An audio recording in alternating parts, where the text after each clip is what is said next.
Wolf Studio Clump. The opening animation is quite unique.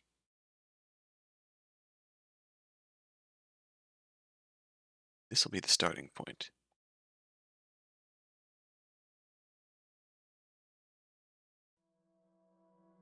We load back into this. This is Stillwater by Studio Clump. This was, as a matter of fact, I think it was the winner of the Spooktober 𝕤𝕠𝕒𝕟𝕘𝕣 from back in 2021. It continues to be like my streak of playing Spooktober games, but never actually playing. In my seeming streak of playing Spooktober games, had never actually been playing like 2 out of the top 3 finishers in the judging for the jam. There's always one of the 3 I don't end up playing, and this was the one I didn't play from 2021 in the top 3. This is Stillwater. And it's fairly short. Obviously, it's remastered, but it is the remastered version of a game jam game. But simply enough,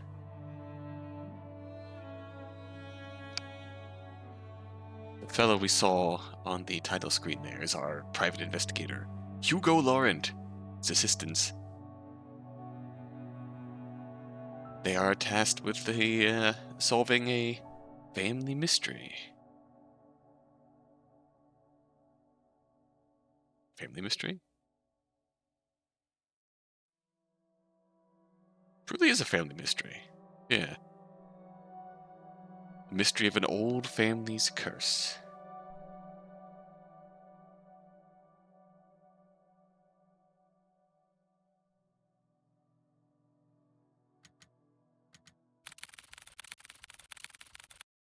Oh, I like the typewriter effect.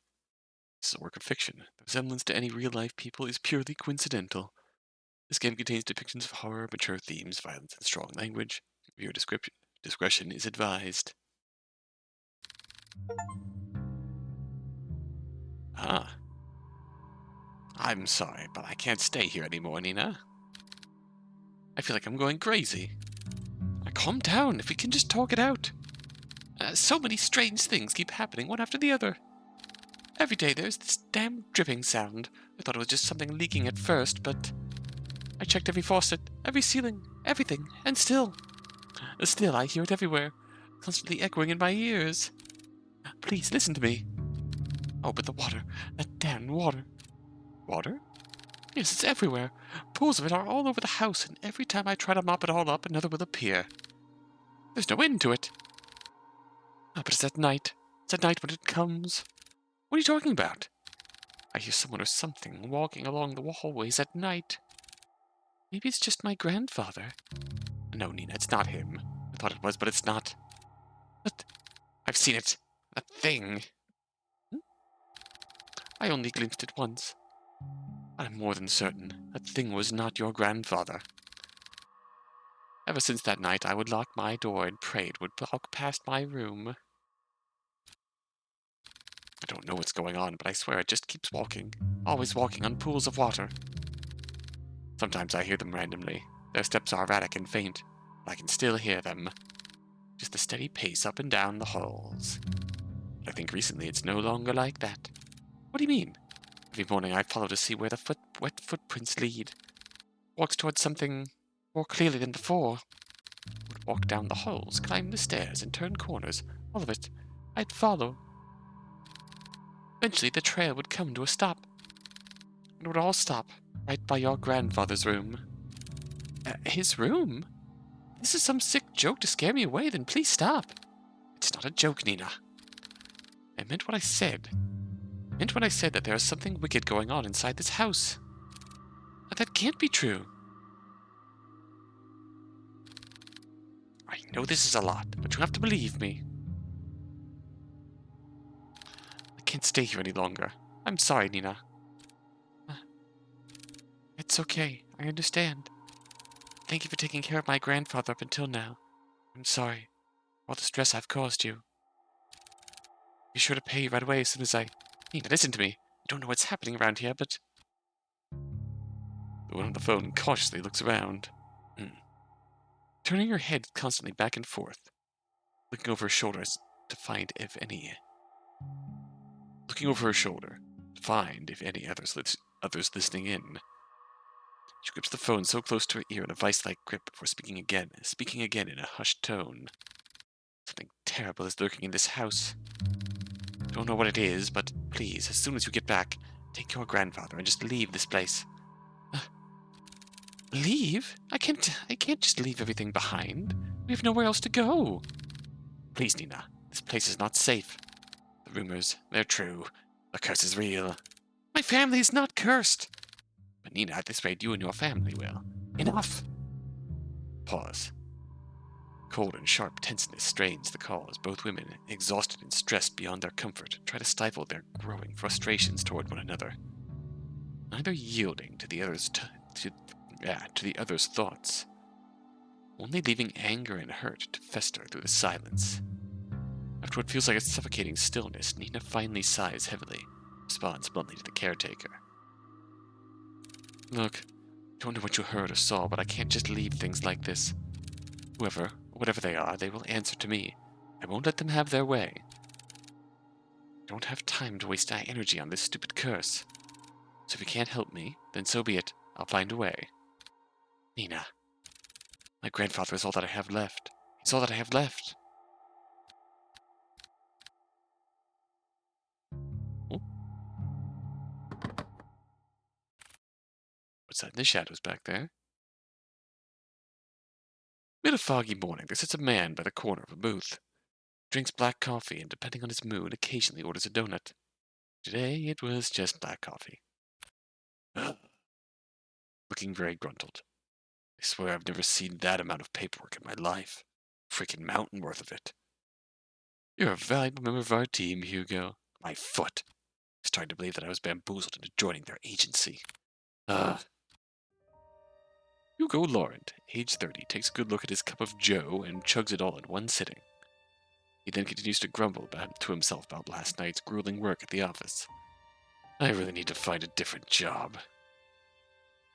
As he contemplates his poor life choices, he looks out toward the early mist.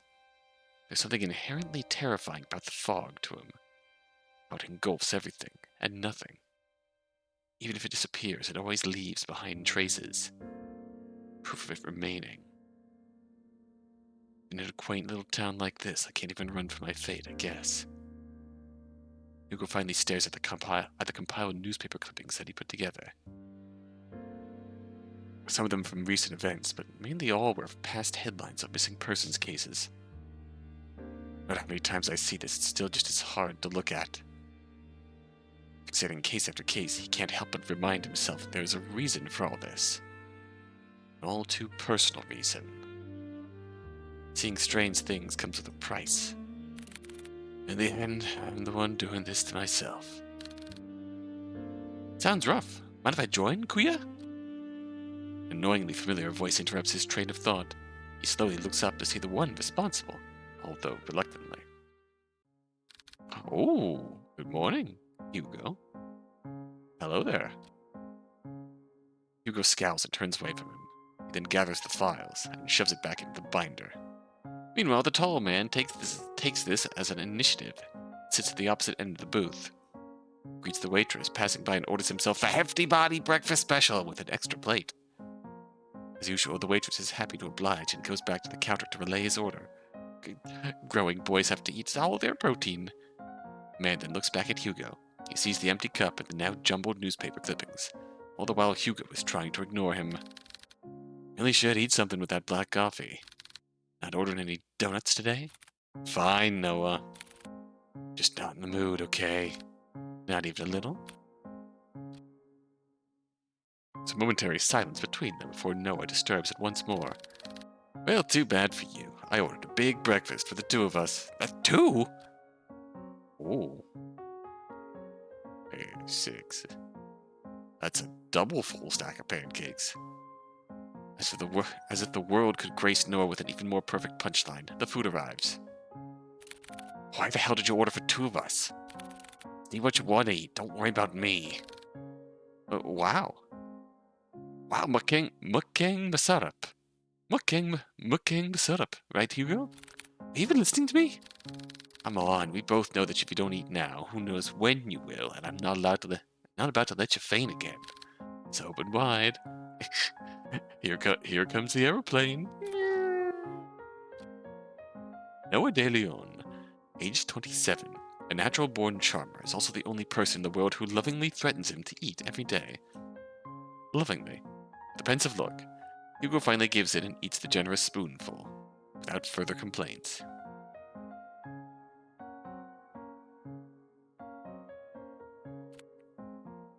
It's good, right?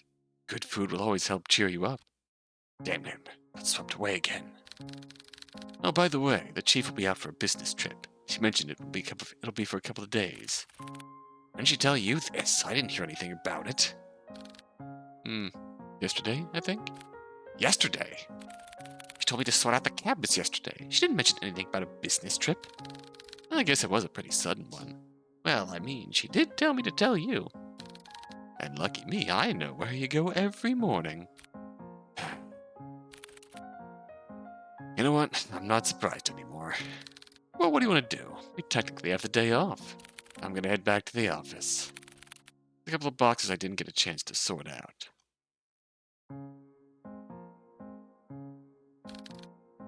In that case, I'll come with you. Why? You could just rest for the day. And pass up the opportunity to get to know you better, Kuya? Quit it. After their enlightening banter, the two of them finish their breakfast, pay for their meals, and head to Hugo's car. As Noah opens the door to the passenger seat, he notices a bloodhound sleeping inside. Oof! The big dog stares at the side of the car opening and lazily stares at Noah. I'm sorry, big guy. He then closes the door while trying not to make too much noise to disturb its occupant. Colby? Sound of his name. Oh, look at him. His heavy-lidded eyes slowly peek to see who calls for him.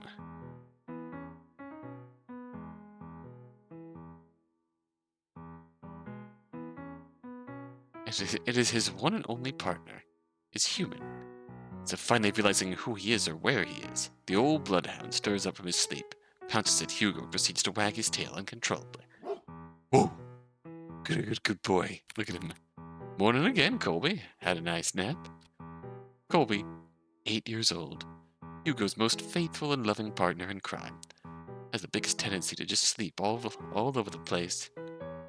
Noah, who is witnessing all of this from the back seat, chuckles to himself. He's amazed and slightly defeated at Hugo's sudden surge of energy. Doesn't matter how many times I try. When it comes to boosting up his mood, no one can beat Colby.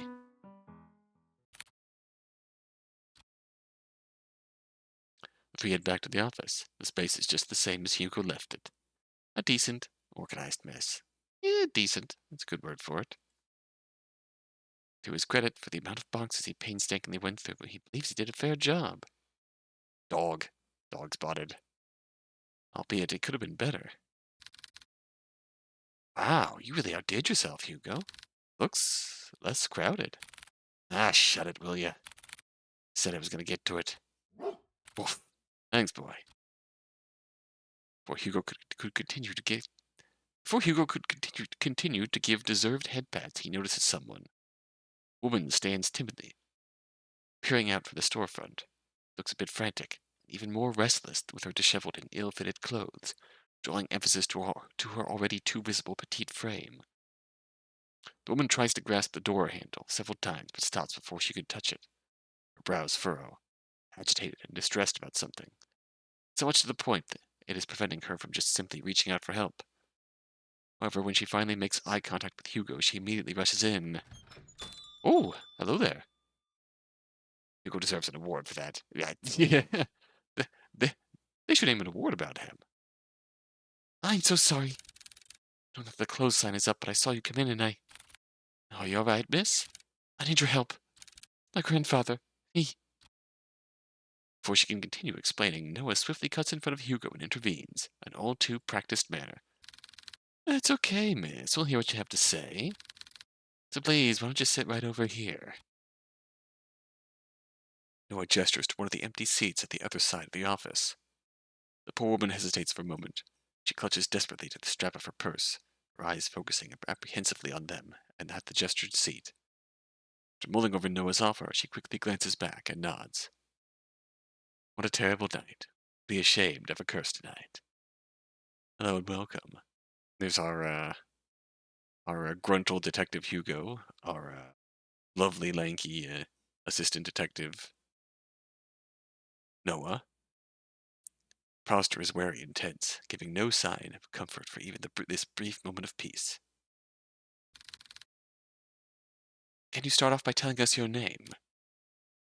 I apologize for earlier. I'm usually a bit more composed than this, but I guess I'm failing at that too. My name is Nina Mortimer. Mortimer, no! Ah, hello, Miss Nina. My name is Noah de Leon. I'm one of the assistants here. That big guy next to you is our other lovely assistant, Colby. Hugo got that Columbo slouch, yes. Funny you should mention that. We have our resident Columbo expert, Red, in the chat tonight. Funnily enough, I think Columbo did adopt a bloodhound, too, so that's very fitting. And that one brooding over here is our private investigator Hugo Laurent. I'm not brooding, I'm just tired. Our chief is away on business, but I think we can still accommodate you. And he named a dog! Oh god. Oh dog.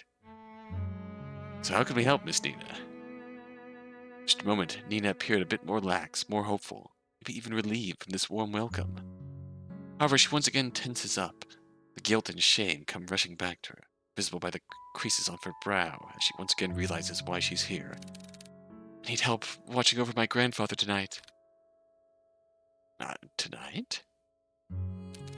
Yes, I know this is a strange request, but my hands are tied on this.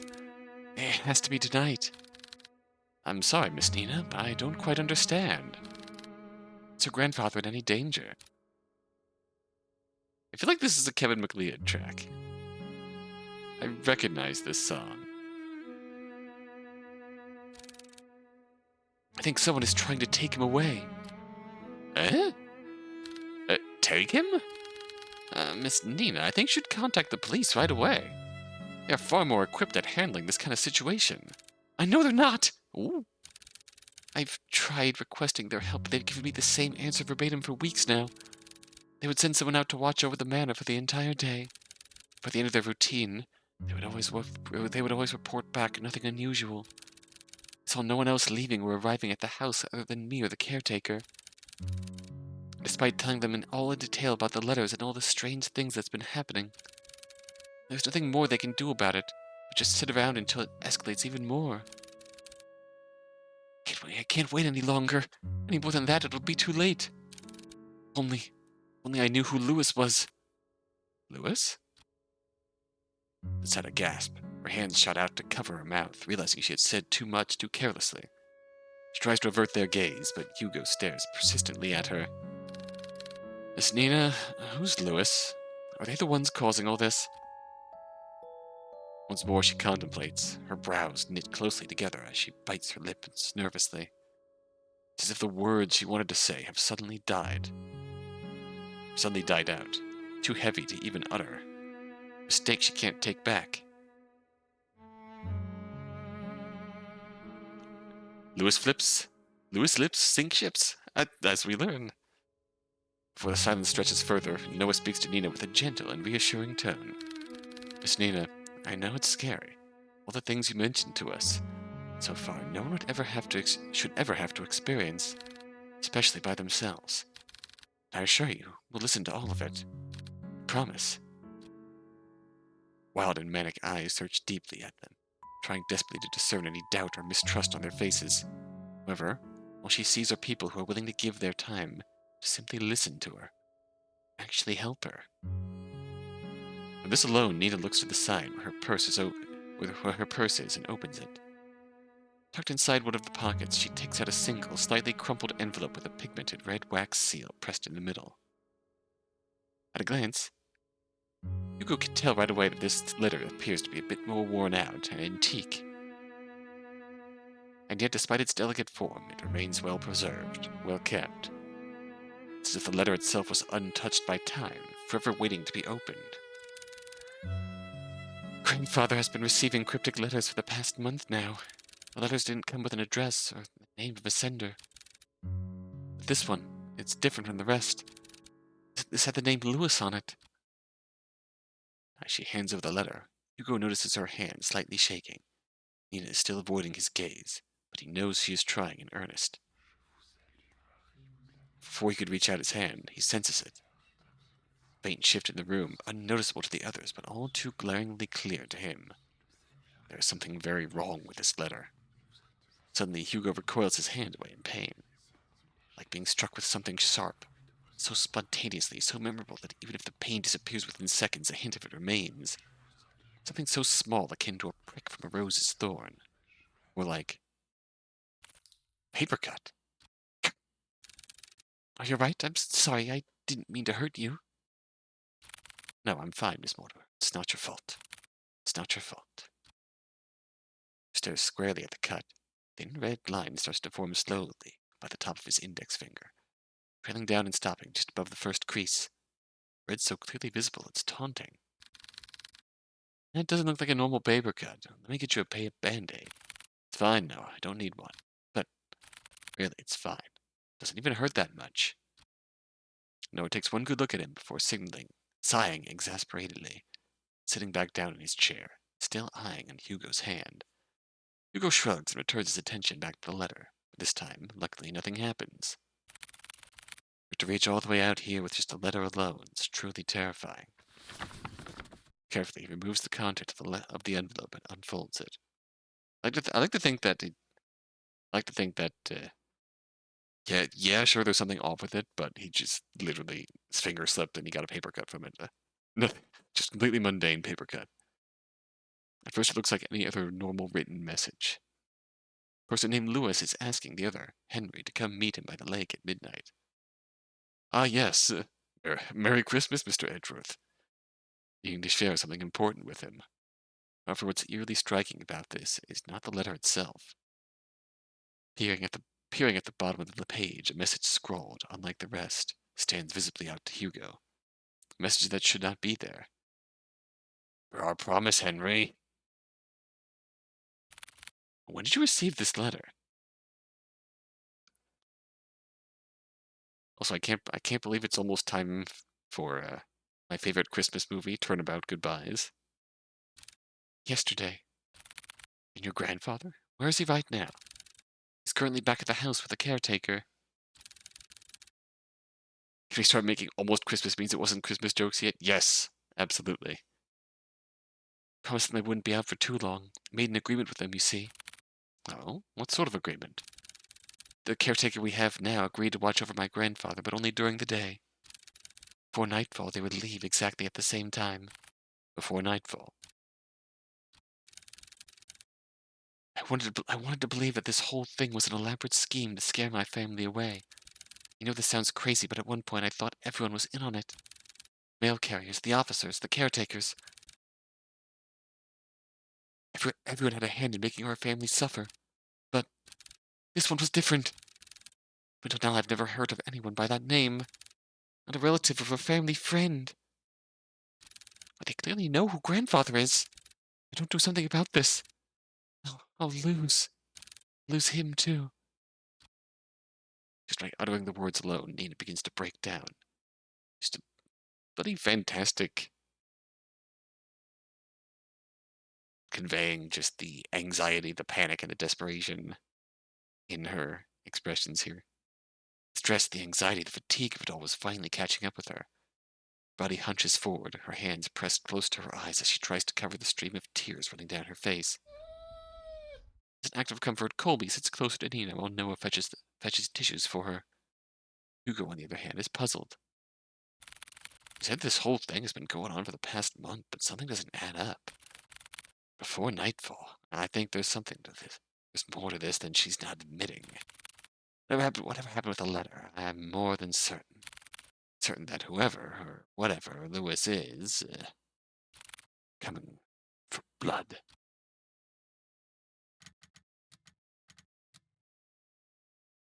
I mean, we can just say no, goodbye. Fine, we'll take the case. No more tissues? We'll do it. We'll take on your case. The moment everything goes still, their eyes and attention are solely directed at Hugo, whose eyes have a certain glint to them, now unwavering and more determined than ever. Before anyone else speaks, Nina stands up, wipes away any stray tears from her face, and walks up to him. You'll take it? Hugo simply nods. Thank you. Thank you. You don't know how much this means to me. We're glad to help, miss. Nina, please, just call me Nina. Well, Nina, we'll do our best. Nina smiles at Hugo and Noah in gratitude. Her eyes renew with a faint gleam. Hope that maybe things will change for her and her family for the better. However, before heading out, Nina reaches into her bag once more. She takes out a small piece of paper and a pen and hastily starts jotting down something. I'd best be on my way now. I'll let Grandfather know ahead of time you'll be coming. Also, this is my address. I'll be sure to greet you all when you arrive. And thank you again, truly. She politely bows to them and walks out of the office, already reaching into her purse for her car keys. Hugo watches from his desk as she goes to open the driver's seat. Nina looks back at the office window and takes one last look at Hugo. She waves slightly at him before finally pulling out of the parking lot and driving off. Once out of sight, Hugo turns to look at his cluttered desk. Still messy, but presentable. Like me. I guess I'll have to sort these out later again. Car. For the ongoing downpour to the quiet hums of the car, they sit in silence. Still miles off their destination, Hugo constantly checks the rearview mirror to see if there are any passing cars. There's only them on the road. Noah, who usually chats his ear off by now, leans quietly against the car door as he looks out at the passing streetlights, reserved and distant. He hasn't said a word to Hugo since they left the office.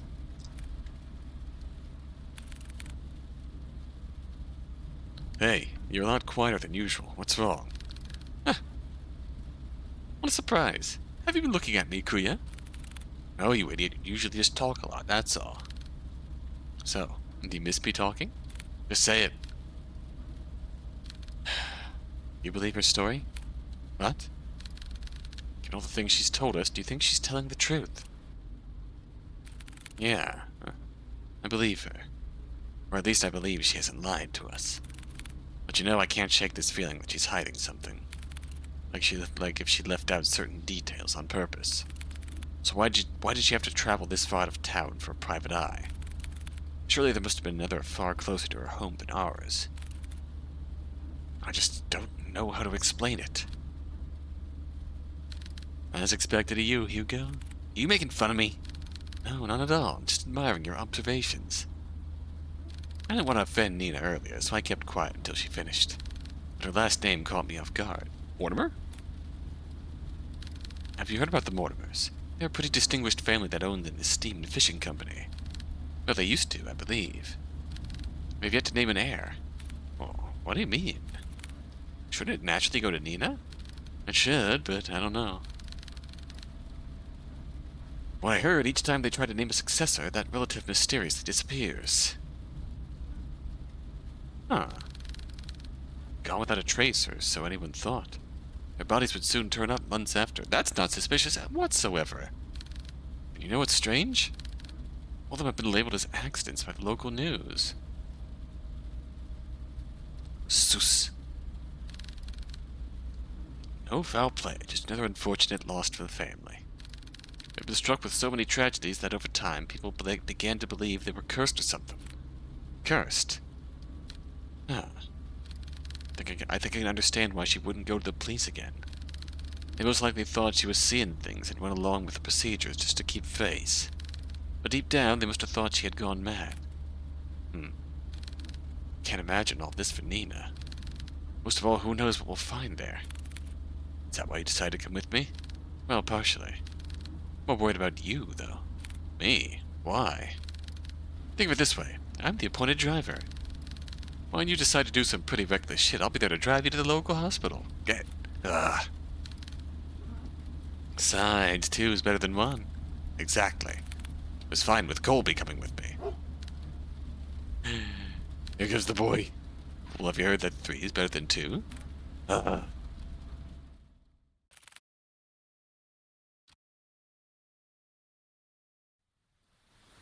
Passing through countless dirt roads and steep cliffs, the estate can finally be seen through the evergreens. Nestled away from prying eyes, it stands tall, magnificent, and classic. Truly a rarity if only afforded to the privileged. And yet with all its opulence, it looms from a distance. Hugo and Noah could only gaze at the sheer scale of the manor. Its grand stature topples easily over the dozens of houses they drove past. Wow, look at the size of it. You could never imagine seeing a house like this in person. It's almost too surreal. Come on, she's waiting for us. Ooh, immediately after exiting the driver's seat, a sudden sharp pain weighs heavily on Hugo's chest. Grasping tightly at his coat, he begins to gasp for air. His vision hazes as he leans close to the car, trying desperately to ground himself. Like a fish drawn out of the sea, he desperately heaves. The air in his lungs escaping too quickly burns as he feels his throat start to strain. Drawing tighter the more he breathes, this pain pales in comparison to a feeling far more excruciating. Is it the house? No, something far more sinister. Feels it. Someone is watching him. A piercing gaze fixed on him, like leering at a bug and waiting to strike. We'll be together soon, Henry. Okay, something's haunting. What the hell? Damn it already! Need to hurry or else. Hey, you alright? Noah calls out to him, snapping him out of his fixated trance. Oof. Colby nudges his head against Hugo, whining with concern over his partner's well-being. Did you hear that just now? Hear what? That voice. So close to my ear. Is everything alright? Oh, I'm fine. Don't mind me. I'm just a bit winded after the trip, that's all. Somebody didn't take his normal pills today. He had a good hearty breakfast, but he forgot his normal pills. Happy to make you tea at the very least? If it's no trouble. No, none at all. That's the least I can do. Once again, this subtle uneasiness from Nina surfaces. But before Hugo could get the chance to look further into it, she walked off toward the front porch without saying another word. You sure you're alright? You sounded like you were choking her. Said I'm fine. Besides, we're already here. We can't back out now. Listen to me, I think you should... Noah abruptly cuts his lecture short as he notices Nina stopping by the front door. He stands by the door silently, contemplating something. Just like before, but this time she seems even more anxious. Whatever unease she tried to mask earlier became more apparent the minute they walked closer to the front door. Who? I haven't been quite honest with you, Detective. Just like before, as if carefully choosing her next words, she decides that in this situation, words are not enough. You'll see for yourselves what I mean. With that, Nina enters the house, leaving the 3 to follow behind. Oh, great! What did we sign up for here? Hugo was about to enter through the foyer when he feels a tug on his arm. Don't forget what I told you. If something happens, let me know right away. You'll be the first to know. With that, Noah releases his grip on Hugo. They proceed to head in, not knowing what awaits them beyond the door. Greeted with a brightly lit hallway, Hugo notes immediately that the interior is just as grand. Adorned with floral accents and antique furnishings, the house itself exudes the word elegance. A classic and rustic charm with walls and floorings made from the finest wood. Hugo couldn't help but gape when he walked in. However, he notices something even more distinct than the splendor. Behind the seemingly perfect veneer, an unsettling air breathes throughout the house, leaving room leaving no more room for doubt that the inside is far more terrifying than the outside. Please, come this way. Bracing themselves, they entered the dimly lit drawing room. At first glance, Hugo could not discern the silhouette situated at the far corner. The sparse lighting from the window pierces through a fraction of the dark room's darkness. However, as they approach closer to the silhouette, Hugo now understands the reason for all of Nina's unsettling vagueness. Grandfather, we have guests. Uh, oh. Grandfather?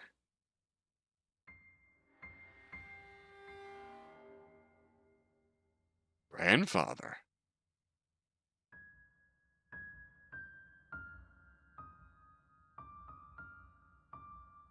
Yacht, though. It's sitting in the armchair is a very young man, not much older than Hugo or Noah. He's dressed modestly and shares none of the imposing presence of the manor. No, rather, such luxury does not even remotely reflect on the man before them at all. It's as if the flow of time had stopped only for him, while the rest had continued changing drastically without him. Just like the letter, timeless, delicate, and jarringly out of place. Maybe he's a step-granddad who married an old lady. So Lamp goals here is what you're saying. Staring only at the window, the young man sits there dazed with little acknowledgement of the people around him. Still motionless, like a doll. Grandpa, these are the people I spoke of. This is Detective Laurent and his two assistants, Colby and Noah. They're going to help us. Henry? After introducing them to the head of the Mortimer estate, Hugo and Noah could not help but feel unnerved. The man before them is supposed to be frail and older than any of them. Yet here he remains, forever unchanging. Forever young. We've come a long way, so I'll be making some tea. Would you also like some, Grandpa? He does not reply back, nor does he glance at Nina or anyone else in the room. He fixates his gaze on the rain, nothing else. I'll be sure to make a cup for you, too. He then timidly gestures to Hugo and Noah back to the foyer. Bearing more questions, the two follow Nina outside. Before they leave the drawing room, Hugo takes one last look at the young man. There's an all-too-familiar air about Henry Mortimer. His eyes, they're similar to his own. For he must be longing for. Hugo knows it will never end well. Huh. Nina, that man. Yes, he's my grandfather, the one I asked you all to watch over. I know this is hard to believe, but... Nina draws something out from her pocket. It's an old picture of a handsome man with slick back hair wearing the finest of suits. The gentleman in the picture has a different air about to him, one of wealth and power. Clearly he is absorbing the lost descendants here. Just a pure power move we got going on here. None of which reflects at all on the current Henry Mortimer. It's almost as if looking at two different people. This isn't much to go by, but believe me, they are the same person. Everybody, hello, twin. Why does he look so young? It happened a few nights ago. Eh? This is recent. I was on my way to get a cup of water when I heard a loud thud coming from my grandfather's room. I was worried that something fell over, so I went to go check. When I opened the door, I found him collapsed on the ground. I rushed to help him up, but when I did, he looked so different. He wore the same clothes that my grandpa wore that night. His face, I recognized his face. He looked younger. So many things were rushing through my head at that moment, and yet I knew he felt familiar to me. What Vienna are we playing today? This is Stillwater. This is Stillwater by Studio Clump. So we've played a lot of Spooktober VNs. This was a Spooktober VN from the 2021 jam. I think this is the one that won that year, actually.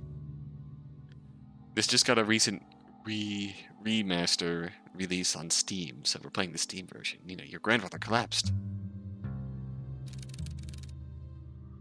I know it sounds bizarre the more I talk about it, but that's what happened.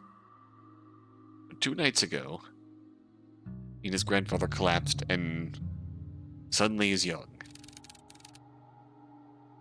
That was also the same night I found that letter. It was next to him, already opened. I'm sorry again for all of this. No matter who I went to, they either said something was wrong with me or my family. With everything going on, maybe they're right. Pools of water, the letters, Lewis, and now this. I've been ignoring the signs for years and just blindly hoping things can get better if I try finding solutions on my own. But that's not enough anymore. My family really is cursed. No, they're not. Curses aren't real. Detective? I think we'd easily get too involved in believing that sort of thing exists. Truth, ones who fixate on it make it their reality. Rumors, doubts, lies, all those things are what they want to become real. Deep-rooted emotions like that can't possibly be healed or fixed right away. Like a curse, those emotions drag other people down with them. Personally, I think you were caught up in all this. I assure you, we'll see things through. For you and Mr. Mortimer.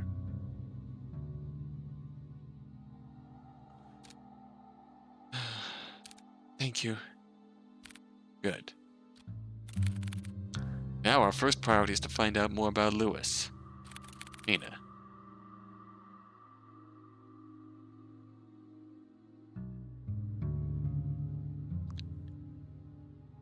The letter you showed us back at the agency, do you have it with you? Yes, it's here. Mind if I borrow it for a bit? I'll be sure to give it back. Of course, but what are you going to do with it? I searched everywhere in that letter, and I still couldn't come up with clues.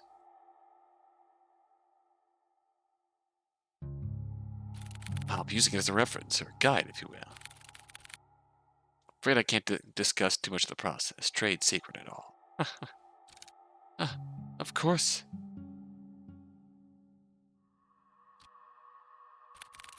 I'll check upstairs. Noah, you and Colby check the ground floor. Got it. What are we cooking here? When they leave to do their own investigations, Hugo grabs a hold of Noah's shoulder. Leans in close. He leans in, close enough for Nina to not hear. Keep a close eye on Mr. Mortimer and Nina. Especially Nina. Don't want her to be dragged in any more than she already is.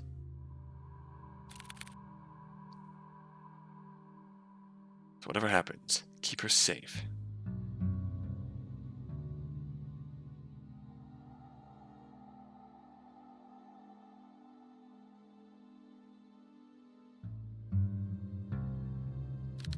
Hugo, you. Fine. Remember to yell for me, okay? I know. Thank you, Noah. Counting on you. You too, boy. Woo. You're a good boy. You're a good boy. Final nod at them, Hugo then goes toward the staircase and heads upstairs. Noah stares for a moment longer at Hugo's back before he disappears into the first floor. He then turns to look at Colby.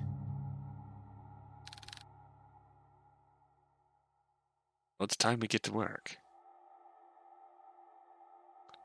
Right, Colby? Ooh, investigation start. Investigation mechanics.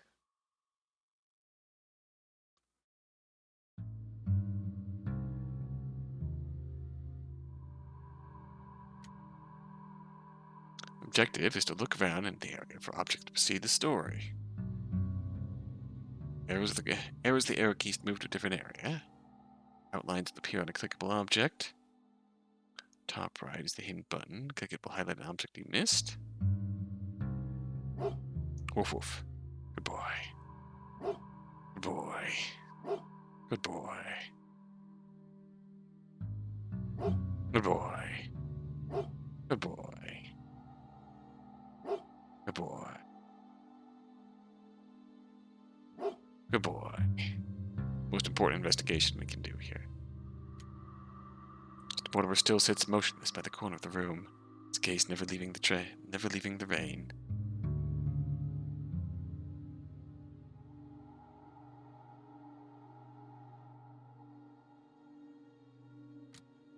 Oh, hello. An old rotary telephone. Looks like it's still in good use. Delicate arrangement of violets and white roses. They seem to be fresh and fairly new.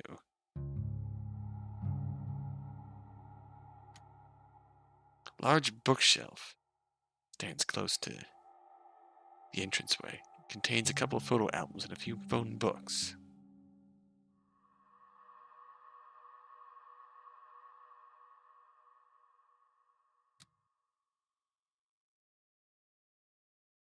Oh boy. Frames decorating the walls are covered in white sheets, veiled with a thin lining of dust on top of each one.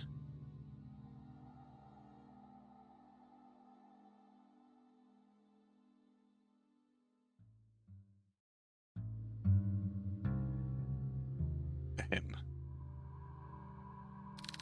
Wow. So many paintings covering these walls. They're more like this all over the house? Yes. Grandfather commissioned many back in the day. Sadly, he doesn't do that anymore.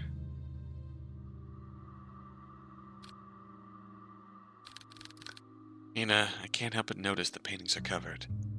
How come? I did that. I covered them up for my grandfather's sake. For his sake? Yeah. He was pretty obsessed with them, you see. There were times when he would murder to himself and would just stare at the paintings for days on end. It worried me so much that I had to cover them all. Since then, he hasn't stared at any of them. He just sits quietly, looking outside. I see. About the paintings, I also noticed they have a similar theme. They all had water in them. I know this isn't a coincidence since you just told us before. If there's anything you know, anything at all, then please tell me. Noah, can I ask you a question first? Sure, go ahead. Dang, rich grandpa doesn't commission furry art anymore, SMH. Honestly. If it's water themed, it's clearly, mermaid related. Did I just call that, or did I just call that? Do you believe in mermaids? Mermaids? That's... I don't suppose I do, why? That is a hell of a timing, clip that. Casting her gaze to the floor, Nina anxiously fidgets and tightly clasps her hands together. She then briefly sighs and continues. Well, there's this story, or rather, more like a fairy tale that my family has passed down. A fairy tale? Yes. I am a prophet. I'm invincible. God wrote this, confirmed. Feels like one to me. It's about a fisherman who fell in love with a mermaid. Every day and night he would go out by the shore to gaze at her beauty, but one day she vanished, leaving him confused and heartbroken. Determined, he would sail many seas for a chance to see her again. Sailing from coast to coast, new lands beyond and back, he would go. Not long after, fortune followed him all throughout his journey and made him one of the wealthiest and most highly respected in his village. However, despite all the wealth he gained through his travels, he never found the mermaid again. She would only be a dream, nothing more. And that's the end of the story. Doesn't end happily. I guess there was a lesson behind all of that. And then something, I did in fact create the... I did in fact add a, Caprice emote. I had to. That is just too good of a thing. Thank you, Red. never understood it. And the mermaid was named Beatrice. That's how the plot of 𝕤𝕤𝕣𝕒𝕣𝕒 started. What do you think happened to the mermaid? Narrator's being shit for some reason. Oh no!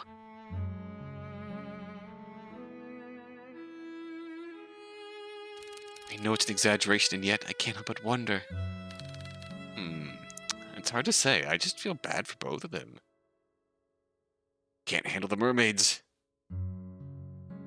Oh god, yeah. Complex motives is... it's a bit glitchy if you look at it too closely, but...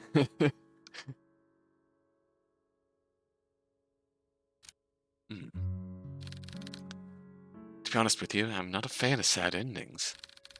For me, I would wish the fisherman and the mermaid could see each other again. At least that's what I think. I swear this is how the plot of 𝕤𝕤𝕣𝕒𝕒 worked. And if they weren't meant to be with each other?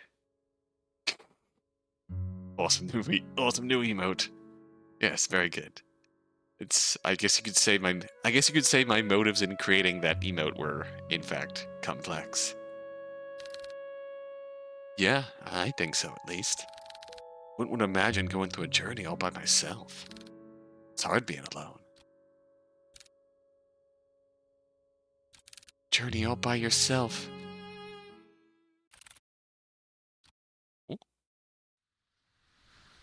After searching vigorously through each of the rooms, he knew his findings would eventually lead him here. This is it. Hugo walks toward the nearest lampshade and switches it on. Dimly illuminated, he sees the extent of how lavish this part of the house is. The customized window drapes to the vintage furnishings. Everything here exudes that extravagance. Also, hello, Manji. Life is simply unfair, don't you think? So many complex motives in the chat tonight. Hello, Manji. How you doing?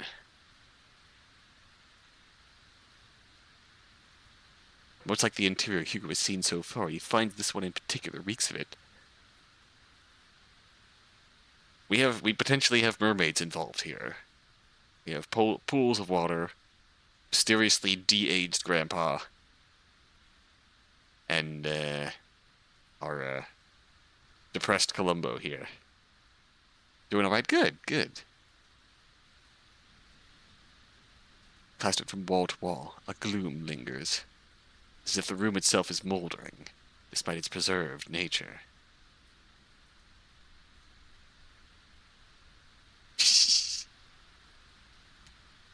Right, investigation 2. What do we got down here? Tea. Note. Lamp. Eye. Lamp sighting.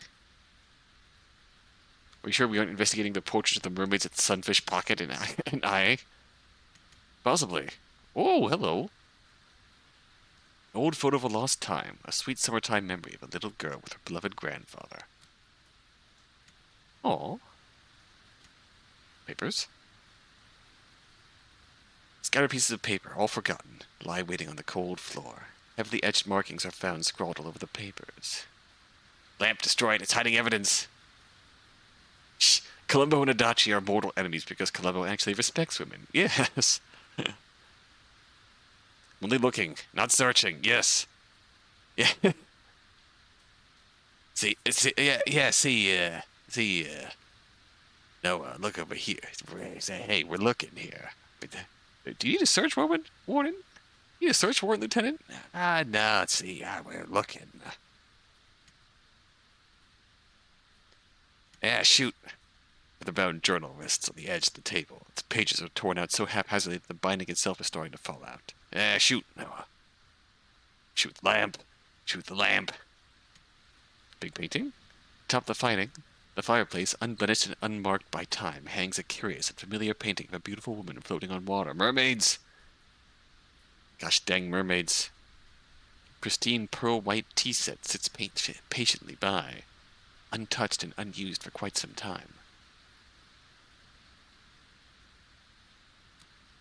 I swear, this is gonna become some 𝕤𝕤𝕣𝕒𝕣 related mermaid stuff. Can't wait for those subliminal images to trap the killer. exactly. A classic wooden chest lies at the foot of the canopy bed. Its lock still firmly holds, safeguarding whatever is inside. And see, I'm thinking about that locked chest at the foot of your bed there, Mr. Mortimer.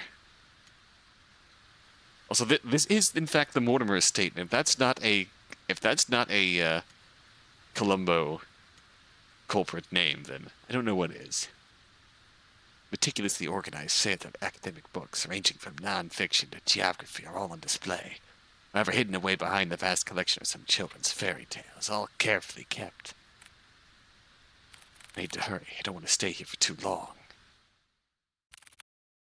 You see, Miss Mortimer, my wife used to love reading all these fairy tales about mermaids.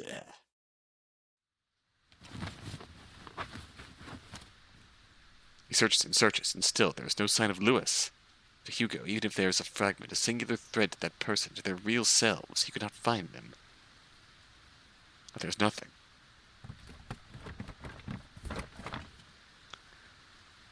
Not one thing pertaining to him. As if the thought of Lewis barely exists at all. What is going on? I really sensed the presence from before, but it's gone again. Damn, I wish I had more time. No, calm down. It has to be here. Just need to focus. He ponders again, tracing every step, every little detail, hoping that he overlooked something. Yet all he knows is that the one intangible thing that connects him, that tethers so closely to the space, and most of all to Henry, is the letter.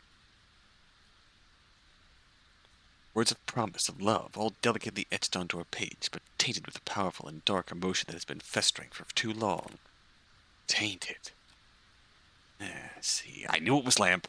I knew it was Lamp. At the very start of all this, Hugo believed that whatever Lewis was, they were the ones responsible.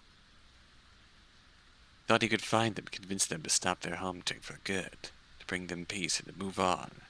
However, that isn't the case anymore. The natural force that binds everyone so closely together in this family is not the cause of an angry spirit. No, it's something far more devious than that.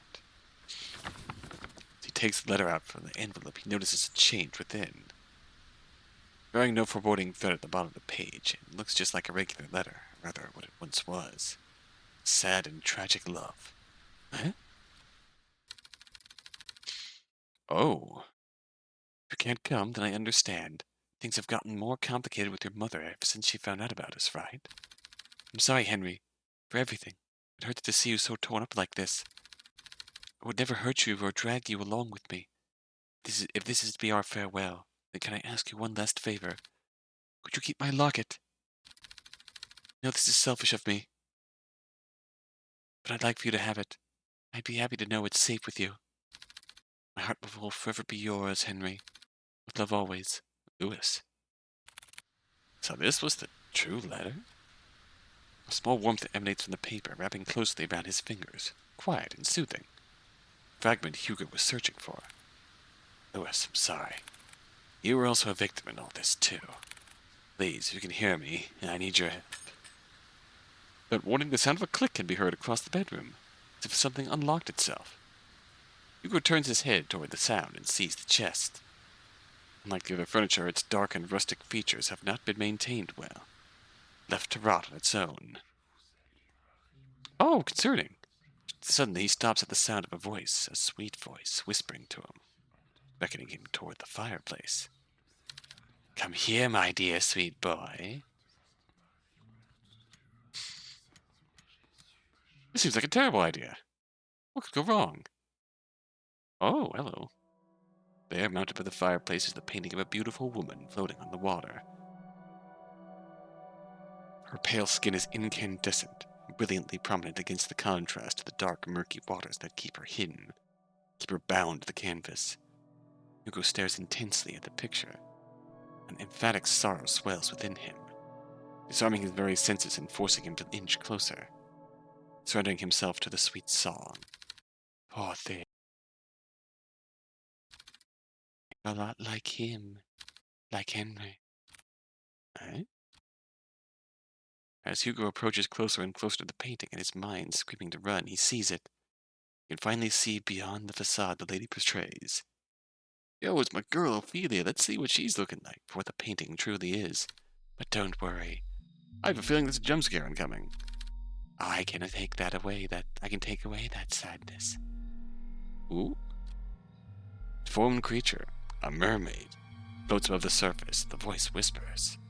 Large, hollow eyes stare back, boring deeply into his eyes. Her skin is melting, bleeding heavily. This black ichor as it gushes out from the canvas. Some of it starts to hit not only the floor but at Hugo as well. The black viscous tar clings persistently onto him, unrelentless as they continue to pile up. Then he feels it. What drew him initially to this thing? A deep sense of longing rushes through him, snuffing out what little control he had left. Finally embracing this nature. Come home. Take my hand. Without hesitation, Hugo reaches out his hand while his body leans in closer to the mermaid. She grabs and pulls him in. Yoink! Not once looking back, he dives and follows after, returning to nothing. Alright, yeah, that went well. Let's go back. Let's not do that. Don't go. No, stay focused, Hugo. Won't let it get to me. So the mermaid's whispering sweet nothings to us here. The mermaid was clearly the voice that was been whispering in our ear. But the mermaid is not Lewis. Preparing himself, he heads toward the chest and opens it. Inside, scramble together bunches of notebooks and small trinkets. Da-na-na-na.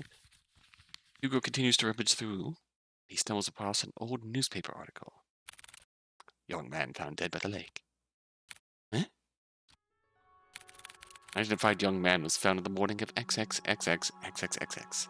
3 days prior to his death, according to the police. Well, it's a suicide. Police have claimed that the troubled youth drowned himself. Well, this certainly is a tragic loss, an unfortunate event indeed. XXXX comments. Hugo remembers. Clues before boobs. No claim of his body has been made yet. Identified Lewis. In the corner of Hugo's eyes, he spots a bright glint buried beneath the clutter. He reaches for it. Locket. Oh! A locket of brilliant gold shines unblemished, retaining a timeless luster. Inside it safeguards a picture of a young man with glasses, smiling brightly. Huh. This must be the locket that he was talking about. So pretty. Surprised it still shines like this. This picture. Did he put this here? No, it might have been Henry. Why would he store it away like this? What should I do? Take it. I should probably hold on to this for now. Take it to him, please. Lewis? Gentle but distant plea echoes in Hugo's heart. A forgotten ache of yearning and regret grips him deeply. Feelings not of his own start to rise like small ripples on a pond. Wanting to be found again and remembered. Don't worry, I'll bring it to him. Make sure of it. Oh, fun! Hugo was about to put everything back into the chest when he feels a wet and cold sensation crawling up his leg. What? Water? A pool of water relentlessly spreads across the floor, already seeping into the chest. Damn it, no! Suddenly, the lights shut off. A scream is heard, followed by a myriad of shouts. Hugo is about to call out to Noah, but stops at the sight of pale feet before him. What? Over him stands a tall and ominous figure. His face is shrouded in complete darkness, devoid of any human emotion. It appears as a young man, but Hugo knows that it's far from it. No, this very thing is trying to imitate a human form. Trying to be human. Hugo could only stare back. Paralyzed with fear, he is forced to watch the horror as it slowly creeps toward him. It's just like before. The sensation of someone staring at him from within. This time it's drawing nearer. Inching ever so closely. Words to call out to Colby or Noah fail to reach out. Lost in his throat, he struggles in pain. For free? With his breathing shallow, he tries to force his body to move. And then it stops. Looking down at Hugo, filled with nothing but malice and contempt, it speaks. Don't get in my way. All of a sudden, the door of the bedroom slams shut and the entity disappears. Oh. Fun. Alright. Tension from his body finally releases its agonizing grip as he desperately grasps for air. Vision blurs and his breathing is haggard. He staggers toward the door. He yanks at the handle several times, but it's tightly jammed. Fuck! Noah! Colby! To his dismay, he's only greeted with silence at the other end of the door. Damn it! Well, that's concerning. From a distance, he faintly hears the sound of Colby's relentless barking as he gets further away from the house. Hugo rushes toward the window. He tries to pry it open, but just like the door, a heavy force prevents him from doing so. Like being underwater. It's moving slow and drawn out. It's being dragged down by that thing. Fuck this! Frantically looking around the room, he spots a nearby chair. About a moment sooner, Hugo grabs the chair and starts to strike the window. Bit by bit, the window cracks get larger with each blow, splintering off smaller pieces. What the hell's this thing made out of? Still trying to catch his breath, he musters all the strength he has left for a final blow. Damn you, just break already! Hey, and there he goes. Clearing out the remaining glass shards, Hugo peers his head out to see any railing he can grab hold of. However, he discovers instead that the wall adjacent is covered in ivy. Despite how heavy the rain has drastically become, he reaches out for it, grabbing a handful of the vines. Carefully, he climbs out the window, gripping tightly and making sure he doesn't lose his footing. Yet to his luck, the patch of vines he clutches start to tear away from the wall. Oh boy! Out of desperation, he struggles to find his grip on another, but fails when his hand slips out of his reach. Shit! Clambering wildly as he loses his grip on the ivy, he crash lands down onto a thicket of bushes. Hair forced out of him, he heaves uncontrollably, trying to even out his breathing. But even that is laborious. An immense pain spreads across not only his back, but his entire body. God, I'm getting too old for this.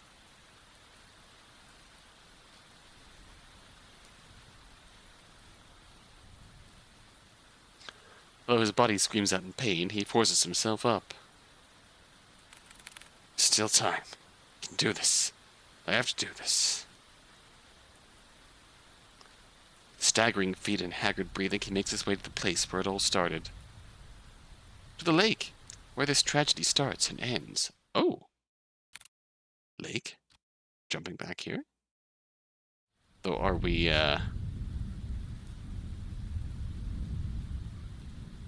And I drowned, that's okay. Good point, yeah. It might become relevant. That might become relevant all over again, right? You'll see. Finally entering through the park, Hugo calls out to Colby and Noah. Colby! Noah, where are you? He hears faintly the sounds of barking and the echoes of people yelling in the distance. He rushes toward the echoes, guiding him through the downpour. His heart racing and blood rushing to his head, he finds his way to the lake. Drawing closer, he sees Nina giving chase to her grandfather. Unfortunately, she doesn't get too far as Noah stops her. Grandpa, stop! Grandpa! Let me go! My grandpa, he's... No, Nina, it's dangerous. You'll get hurt too. I don't care. I don't want to lose anyone anymore. At this instant, Hugo trudges against the water, pursuing in Nina's stead. Hugo! No, don't! Colby! Orf! Orf! Please fall deaf to his ears. Please stop praying for my grandpa. You're making him too strong. Not even the whines and worries and worried cries of his partner could make him turn back. Grandpa and his memories of 𝕤𝕠𝕒𝕒𝕒. Determined, he forges ahead. Nearing the deep end of the lake, he sees Henry Mortimer gazing directly at the abyss. He looks even more frail and disheveled than before. It's as if all the life he's lived up until this point has begun to fray, draining every ounce of himself, and surrendering it all to the lake. Before Henry could lean in, Hugo reaches out and tugs at his arm. Mr. Mortimer, listen to me. Nothing is waiting for you down there, so please come back to the shore with me. Motionless and unresponsive, he stares deeply into the water. The haze over his eyes is still obscure and persistent. There are so many things we cannot afford to lose in our lives, and you're one of them. To Nina, you're all she has left. She needs you, Mr. Mortimer. Hugo felt it. A slight jolt from Henry's arm, as if stirred by the mention of Nina. He slowly turns to face Hugo. Nina. However, just as cruel and violent as the storm, Henry jerks back, wrenching his arm away from Hugo's hold on him. All this is my fault. Only I got to Lewis sooner, then none of this would have happened. He was waiting for me. He was patient with me. And yet, for all the things he's done, I chose my family over him. That feeling when doomed childhood Yowie. It's gone because I didn't pick him. Backs further away from the shoreline. Mr. Mortimer. A doomed childhood romance. Chose the acceptance of his family over the one perhaps he was truly in love with. His manic eyes never straying away from Hugo as he keeps his distance from him. Lewis, I'm sorry. I was the one who dragged you into this. You deserve so much more. I wished. Henry struggles over his words. He clasps tightly to his shirt, his throat dry and taut from all that he had bottled up. Those were pressed in silent years of just waiting for this curse to finally take him. Wished I had gone with you that night, Lewis. Sir, even if you still covered that wish, it wouldn't resolve anything. Not for you or Lewis. I read what he wrote to you these years ago. Huh? He understood if you didn't want to come see him. The thing is, Mr. Mortimer, Lewis never thought any less of you. He said so in his letters to you. Huh? His letters. For the longest time, I wanted to believe that he hated me for that. Resented me for that choice. At least I thought it was easier for me to think that way. How long has it been since I talked about him? Been too long, sir. That's why. You don't have to shoulder all that pain by yourself anymore. We can talk about it. About you and Lewis. All of it. Together. Hugo extends not only his hand to him, but a promise. A promise that Henry had yearned for so long. A way to forgive himself. The glow is gone from his eyes. He hesitates at first. What fool believes in a deserved forgiveness? Such a thing doesn't exist. Yet despite everything, Hugo still reaches out to him. To a stranger. Maybe he can be forgiven. And just as he was about to reach out for Hugo, a hand slithers around Henry's instead. His arms unnaturally contort around him. His head perches on his shoulder. This thing. This Lewis is no longer pretending to be human. Piercing cold green eyes, it glares directly at Hugo. Mocking him. Cursing him. Wishing nothing but despair. He can be saved. So the green in Henry's eyes earlier was coming from this thing. So he was more possessed than anything. We can be forgiven. There's only one true way out of this. I will share with you the most happiest of endings. KYS. Before Hugo could reach out for Henry's hand, he disappears into the water. Mr. Mortimer! Without hearing the anguished cries and desperate pleas, Hugo dives after him, into the abyss.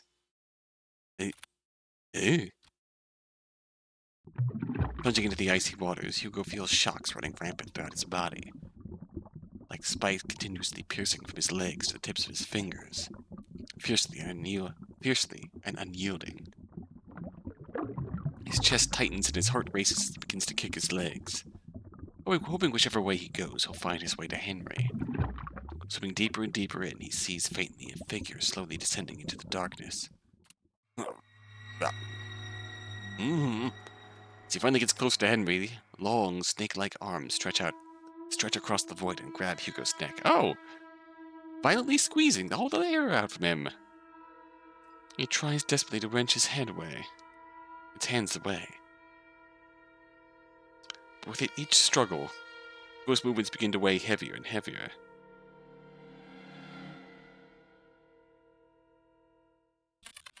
Lewis. Where are you, Lewis? It's looking for Lewis? Need someone to choke me like that, for real, for real. Mood. Relationship goals. Digging deep into his coat's pockets, he grasps tightly in his hand the locket that Henry kept, had long forgotten. Holding it out as it shines ever so brightly in the dark. Ah, there you are. Leases its grip on Hugo and instead reaches out for the locket. Taking this as a chance, he drops the chain and kicks with all his might to grab Henry's arm. His heart and body screaming in pain, he swims desperately to the surface. Almost there. Just have to... Oh shit, I'm underwater. As the lights at the surface begin to blur, Hugo makes one last attempt to reach for it. His limbs worn out and his energy spent, this is all he can do. Before he loses consciousness, he notices a figure slipping toward them, getting closer and closer. Then everything fades to black. Drifting along with what feels like an endless sea, Hugo courses through wave after wave, not knowing where he's going, or caring for that matter. All he knows is that he's very, very tired. How long has it been since he had a good night's rest? Big EP, good night, everyone. Good night, Fred. See you in the deepest, darkest waves. Deep, dark sea. What fitting timing, too. How long has it been since he's had a good night's rest? It is EP hours. Big EP, good night, Red. It's been too long. Maybe I should take that rest now. I like that so much. I agree that you deserve it, but not here. Huh? Sorry for startling you. Just wanted to see you one last time before I go. Lewis, you've done so much for me and Henry. I can't thank you enough. No worries. I want to thank you too for watching over me. And also, I want to apologize for my remarks from before. Really thought that I had things figured out once I found you, but you know how that turned out for me. It's alright, really. Is that the sad piano song from Hello Shot? Yes, I was thinking of that earlier, Manji. This is a Kevin MacLeod song. It has to be a Kevin MacLeod song. Like the Kevin MacLeod, the Giga Chad of royalty-free music here. It's a really good song, I'm not gonna lie. But it is that sad piano song from Hello Charlotte. Especially Henry. Lewis. I was worried about him for a long time. He always wanted to keep me away from his personal struggles, to keep me safe from them. But I was too stubborn for my own good. Honestly, I don't regret it. Any of it. Even if I could no longer reach out to Henry. Fate weaved its thread back to you, our tangent, connecting us once more to this very moment. And for that I am forever grateful to you, Hugo. You're welcome, Lewis.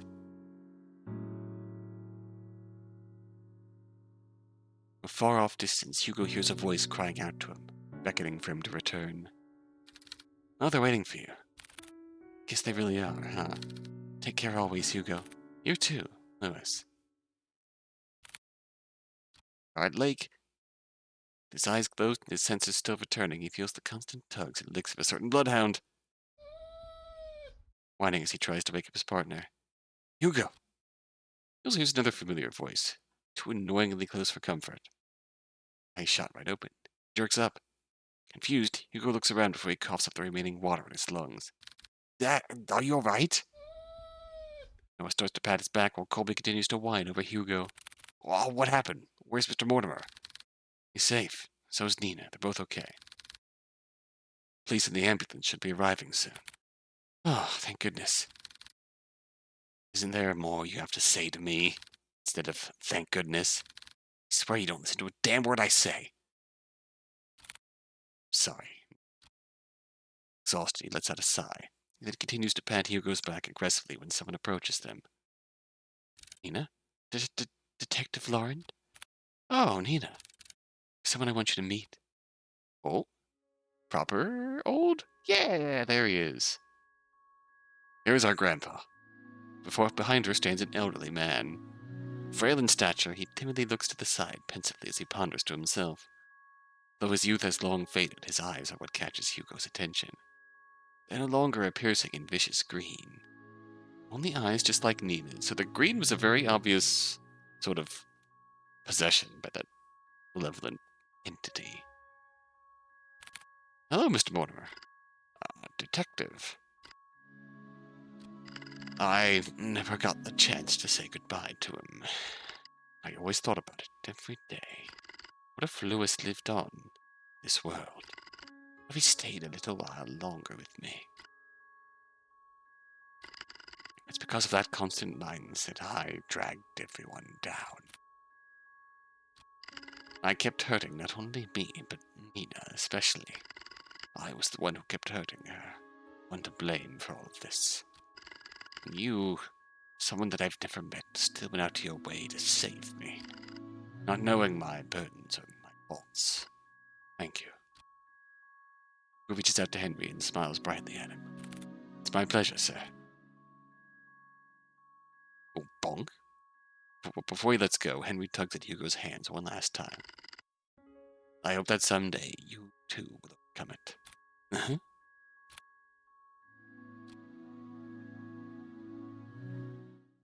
Hugo did mention he recognized the green eyes, the look in Henry's eyes. But clearly the green eyes is a sign, I suppose. Lingering grief. Haunting grief. Well, good morning, Hugo. You're bright and early. Morning. Much fervor and haste, Hugo resumes writing on his notepad. Though by closer inspection, he looks like he's going to combust any minute. You writing up the report? Without looking up, Hugo responds back. Yeah, for the most part. You still need to write yours, too. I will. Since I haven't had breakfast yet. I don't like eating by myself. You got takeout. Very good. Let me guess. 2 is better than 1. Bingo! Wow, Hugo, you're really catching on. I'm so proud of you. Shut it, will ya? I swear if only I hadn't fallen off of the goddamn window, maybe my report would have been shorter. Before Noah could begin to cut the bacon, he pauses at the mention of Hugo's report. Oh yeah, by the way. Mind telling me what happened to the Mortimer's window? I broke it. It's obvious to me, but what I don't understand is, why is it broken? Do you know how much it costs to repair a window like that? I know, it was really dumb of me. Sorry. Besides, I told Mr. Mortimer about it before he left. Honestly, I was expecting an earful from him. And also, the bill. And, surprisingly enough, he said it was okay.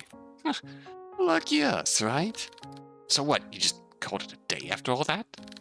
Thank you so much, Mr. Mortimer. You broke it, you pay for it. I saved his life. I think we're even. I saved his life. I fell from the fucking 2-story window. I saved his life. Hello, Freya. Who are these 2 particularly scrunkly men? Oh yes, this is Hugo and Noah. Hugo is our private eye. Noah is our ace assistant. Noah feeds us.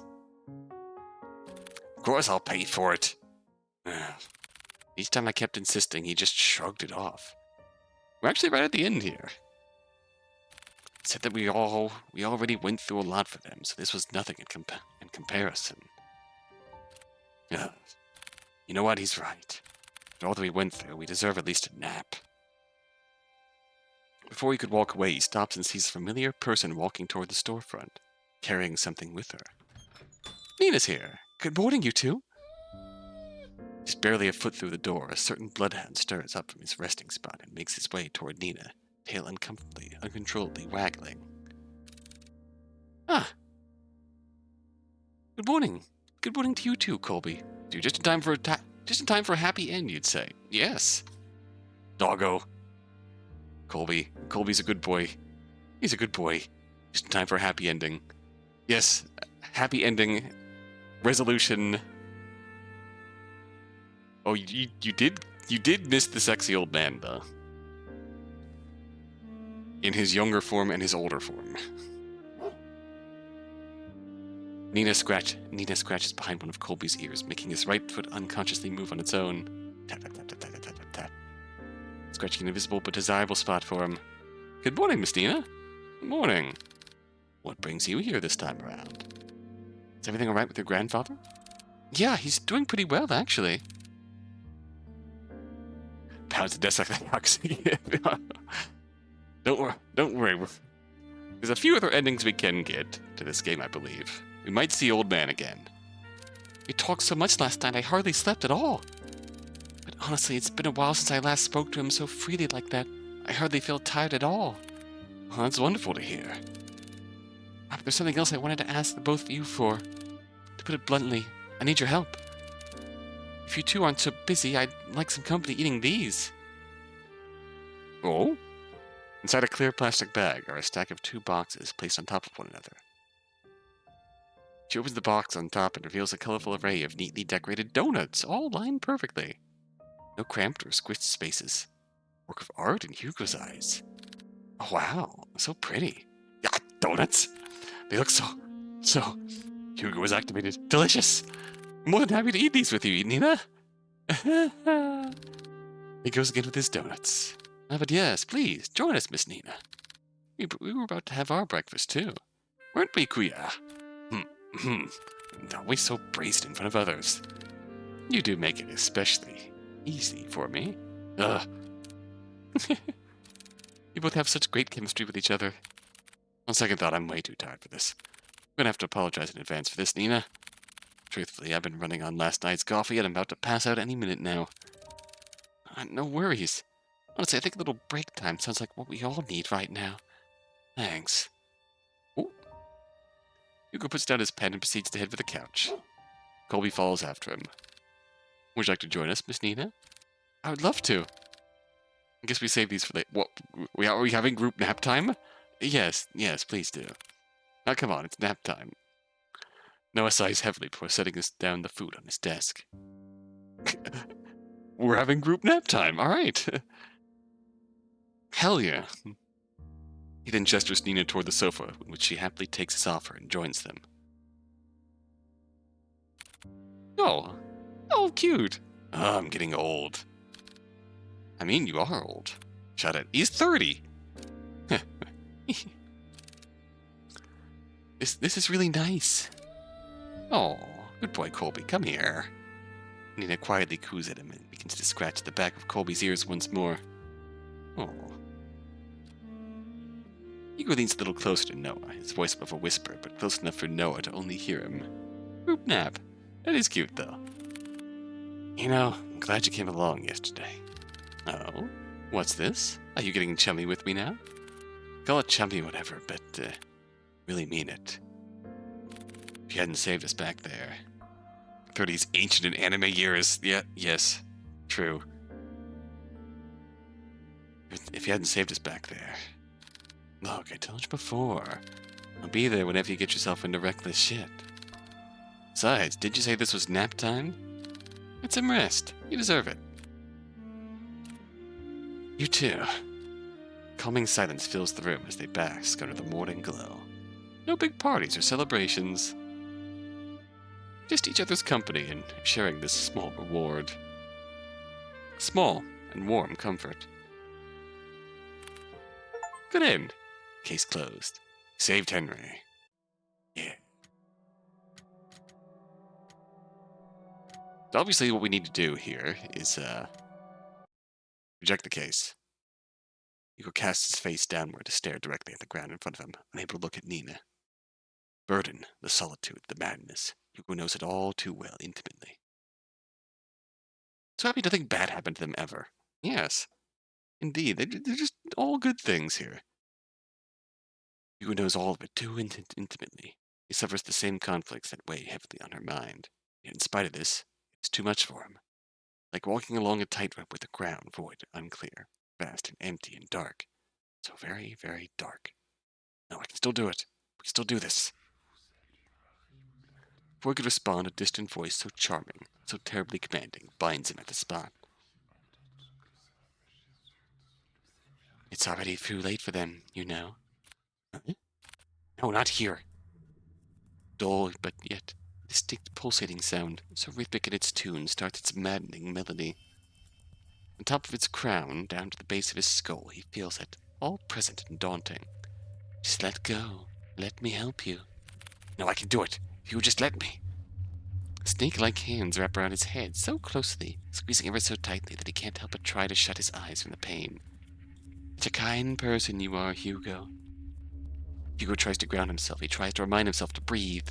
A sweet and beloved friend. To remember that there are other people that care for him. A joy and warmth of their company. I wish you could have done the same for me. To remember that he is here and present, that he is useless. Hugo? Hey, what's wrong? Tugging at Hugo's coat, Noah tries to catch his attention but fails and he notices something is amiss. Hugo? There's a despondent look on Hugo's face, his eyes distinctly shrouded by a deep haze as if lost in them.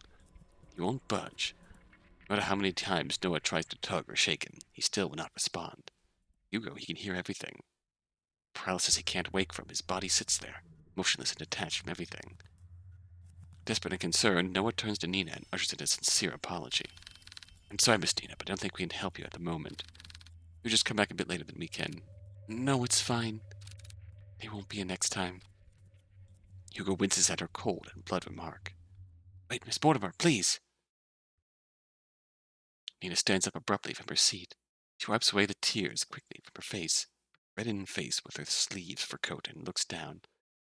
Once more her tense and cold front-like demeanor returns to the forefront, already trying to forget and move on. Not so much as a word, she slightly bows her head toward them and walks out of the office, not once looking back. Turn down the case. Interesting Hugo lore here. We know from other circumstances that Hugo sort of recognized what was going on with Henry Mortimer here. If we skip ahead. Well, here's the game. Here's the dog. Oh yeah, Freya, if you're still here. Here's young Grandpa. Here's young Grandpa. He's very okay. He's very much alright. There he is. Young Grams.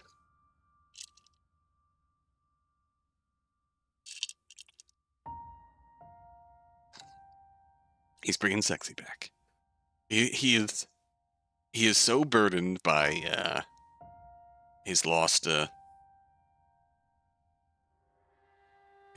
childhood love, his lost childhood boyfriend, that he has been de-aged, is succumbing to the grief.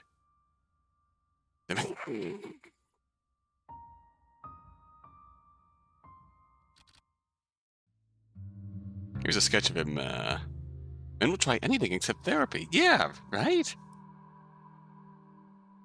The glowing green eyes are significant. Now, also we got a bad end. Also, we got a bad ending when he just got absorbed by mermaid painting. I think our other ending here is going to be leaving the locket behind.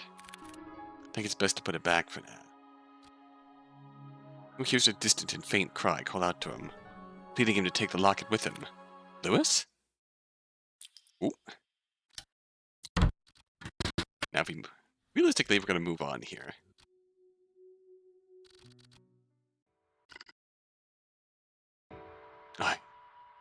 There he is again. That's where things change. I've had enough. Lewis is waiting for me. He's waiting for me to come home. Before Hugo could reach out for Henry's hand, he disappears into the water. Mr. Mortimer! Without hearing the anguished cries and desperate pleas, Hugo dives after him, into the abyss. Oh, hey. And now it's time for us to die. Water filling into his lungs as his vision starts to blur. The cold numbness spreads. Tired and motionless, he watches on as the abyss draws near, swallowing him, embracing him. Let's share this happy ending together. Oh, God, hi! Hi! He feels nothing. His body weightless and floating for who knows how long. It's cold. So very, very cold. How long has it been since he felt like this? The implications we're getting from this universe is that the weight of grief and regret can manifest. This is very much grief manifest dragging us down. Hugo is very clearly haunted by a lost loved one of his own, which manifests in voices only they can hear, in the similar look in your eyes. Clearly, Hugo, when he turned down the case, and we got that early bad ending, he sort of entered that catatonic state, same as what Henry ended up in. This empty feeling of just not being here anywhere. It's comforting and nostalgic. Maybe. Just maybe. This isn't so bad after all. I think this is for the best. No, it's far, far, far from over, Hugo. After all, you said so yourself. Seeing the things you do comes with a price, right?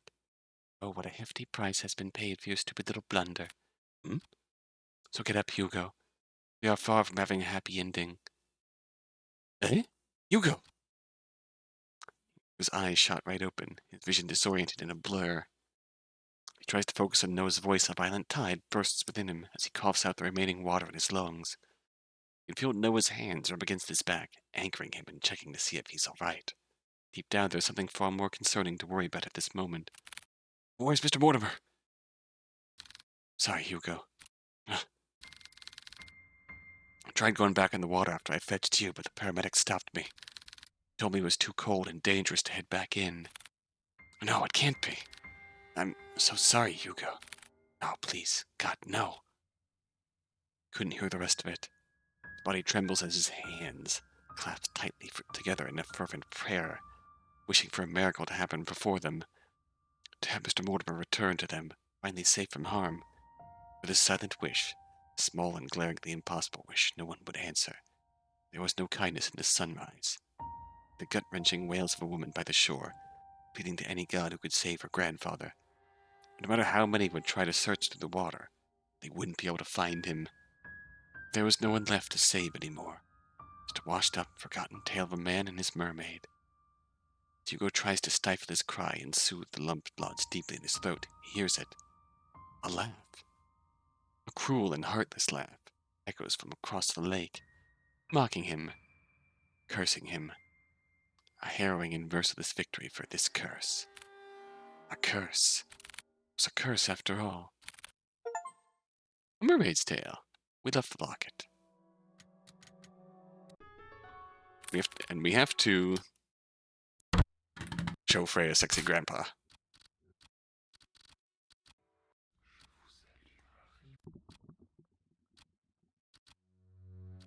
Take the locket hit. Lewis finally can get in touch with Henry. And they are forgiven.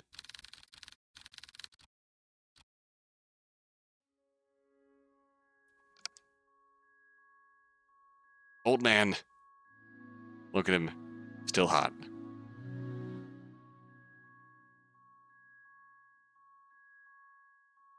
His eyes were no longer a piercing and vicious green. Look at him. Sexy grandpa. Only eyes just like Nina's. The green is a... Colonel Sanders, oh god. I hate that you're not wrong. Colonel Mortimer.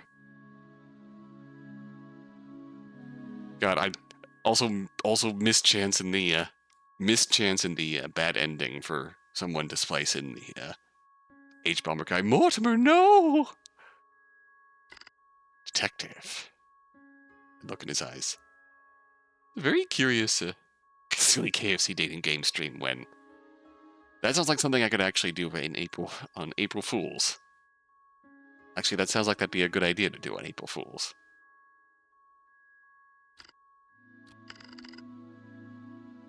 I never got the chance to say goodbye to him. I always thought about it every day. What if Lewis lived on in this world? If he stayed a little longer with me? So, grief.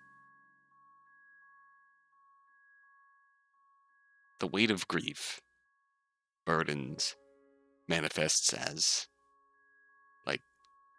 like the sludge-like figure who was haunting Henry and trying to drag him down into the depths of the lake was not Lewis. It was, in fact, like just the grief and regret of losing Lewis manifesting as a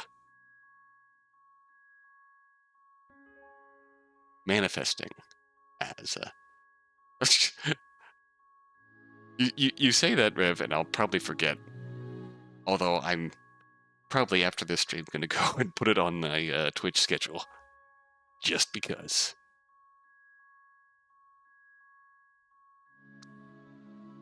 So the Lewis we had in this game, the Lewis that we saw here trying to drag, you won't let me forget, excellent, bless you.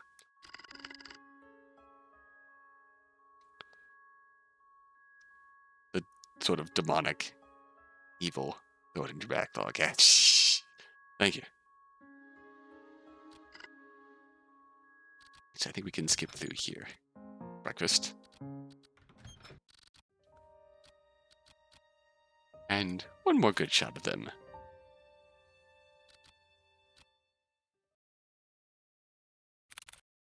Oh, Hugo's apartment? It's already nightfall when Hugo and Colby arrive back at home. Hugo, already too tuckered out from the remaining assorted mess he left behind for himself, lazily sheds off his coat and shoes while Colby heads straight toward his bed.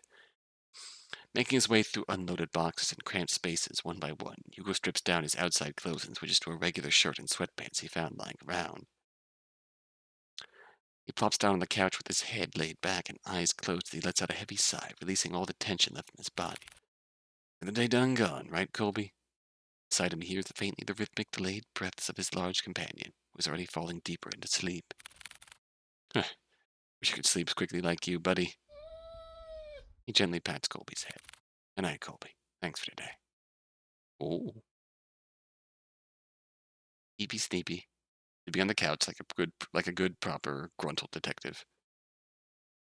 Hugo does one final stretch before he repositions himself to lie down on the couch, tugging at the blanket by his feet and wrapping it around him. His body begins to relax as his breathing falls into a similar cadence, finally allowing the warmth to gather and hug him closely, all snug and safe for the draft by his window. As he begins to slowly drift further and further off to slumber, he feels something. A slight chill grazing just above the base of his neck, never touching, but distinctly present all the same. Though his senses are too dull and lax to properly focus on this sensation, he does, however, huddle closer into the blanket, hoping the chill will go away. Suddenly he hears the front door to his flat shut so sharply, so harshly, as if someone or something had rushed in with enough force that he felt the room had shaken a little. Slenderman, why? Now Hugo is wide awake. He tries to get up and face this intruder head on.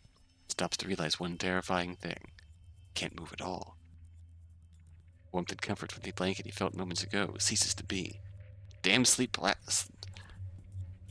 I can't believe we're being haunted by our sleep paralysis demon. His own body locked in a deep slumber, leaving behind his very consciousness to be fully awake, deathly afraid of this overwhelming presence. He struggles to move with the muscles in his face, trying desperately to call out to his partner to get his attention. Colby. Despite his efforts in uttering his dear companion's name, he is met with no response. In fact, he can't hear or feel Colby anywhere near him. Demon 1 squealed, "Cheese!" It's the raging and erratic tempo of his heart drumming in his ears as he lies there defenseless, vulnerable, all at the mercy of this thing. Then he hears it. The sound of feet dragging across the wooden floorboards. Hugo, I threw up. Dragging closer. I can't sleep. Closer. Towards him. No, not again. Wants to run. Run far, far away from here. Run till he feels the fiercely fiery tempest within him burn his lungs, leaving him scorched and choking on ash. Anywhere but here. He shuts his eyes tightly and begins to steady his uneven breathing, hoping that whatever this nightmare is, he can wake from it. He has to. For everything comes to a halt when he suddenly feels that same chill once more, this time lingering all over his back, persistently hovering over him. He knows it's here. Standing near him. It's unbearable. His breath hitches as he feels this intense prickling feeling. And, hovering so closely above his head, he could feel it. He wants to cower, to hide forever away, but he can't. This frightening thing that has been following him, stalking him, haunting him for years will not rest until he gives in. His own curse. All of a sudden his phone rings. Genie, hello! Like a spell lifted off him. He can move again. You're just in time, Genie, to save us from our sleep paralysis demon. Hugo's eyes darted straight into the direction of where the present should be, hoping to catch a peek, just a glance at the thing that haunts him. But there stood no one. Only the moon's shine reflected from the window's shades, piercing through the shadow. His eyes shot at once again where Colby should be, and he found the bloodhound to be there, alert by the sudden ringing of his phone. Also at Hugo, looks more disheveled and winded out. He takes a deep breath, steadying his heart as he takes the phone in his hand and answers. Hugo? So sorry to call you so late at night. Forgot to ask you about the festival that's coming up in a few weeks. I was wondering if you'd like to come with me. No, you said you don't really care for outdoor stuff, but I promise you, it's going to be fun. Hugo, you there? Yeah, sorry, no, I'm here. I just, guess it's a no, right? No, I'm been known to your no. Sorry, I'm a mess. What I mean to say was, yes, I would like to go with you to the festival. Oh, wow. Bit surprised, but happy nonetheless. I don't want to keep you from your hard-earned rest, so I'm gonna end the call. Wait, Noah. Hugo? You alright? Can you stay a little longer on the line with me? Talk about anything. I just, company right now. Of course, Hugo. Stay on the line with you. Thanks. Thank you, Noah. You know what I was thinking about? Dangerous pastime, for sure. I was thinking, maybe we should just move in together. Wow, that's a sudden jump, and now you're back to your brazen self. Wonderful. Well, doesn't it sound like a perfect plan? I can cook, Colby loves me, and I'm good looking. Wow, Noah's just going straight for it. See, a perfect package, all in one. Bold strategy. But I respect it. You really don't know when to quit, huh? Nope, not at all. I can be quite stubborn, remember? Without a doubt, the most stubborn man ever. There's a momentary silence between them before the pair fell into a fit of laughter, filling the room with this warm and bright feeling. Hugo melts back into the warmth of his blanket, letting the heat pool once more around him, surrounding him, protecting him, to remind him that he is here with people who love and accept him all the same. A reminder, a comfort in the darkest night. Ooh, hey. At all the endings.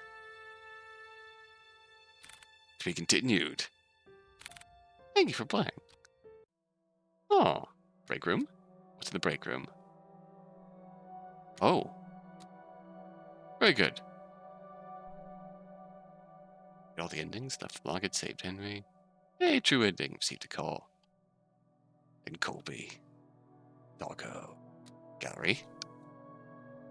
Potional artwork. Oh, look at them. Hugo looking gruntled. Very good. Ooh, happy Halloween. Oh, that's cute. Hugo is just Hugo in his Columbo cosplay. Noah being a suave vampire. cute, Nina. That was cute. Thank you. Look at them. Honest, Stillwater release day. Honestly, if we get a little... If we do get a follow-up... honestly, it'd be kind of adorable to just have these four working together. Hugo, Noah, and bring back Nina and Colby. And obviously they're... Yeah. I feel like Nina would gladly come back to help out. If she could. Just... Oh. Donut. Toast. Bone. These tired boys. Okay, cutscenes. The beginning. Grandpa. The manifestation of grief. There's that distinct difference there. There's our griefy boy. And finally, true end. Sleep paralysis demon. Oh yeah, there's our mermaid. We're probably getting the horror mermaid in here too. Yeah, there she is. There's our horror mermaid. Oh hey, jump scared. The bonus room. And nice backgrounds too. I like these. Nightfall. Lights out. Underwater. Sunrise. Right cheek. Colby.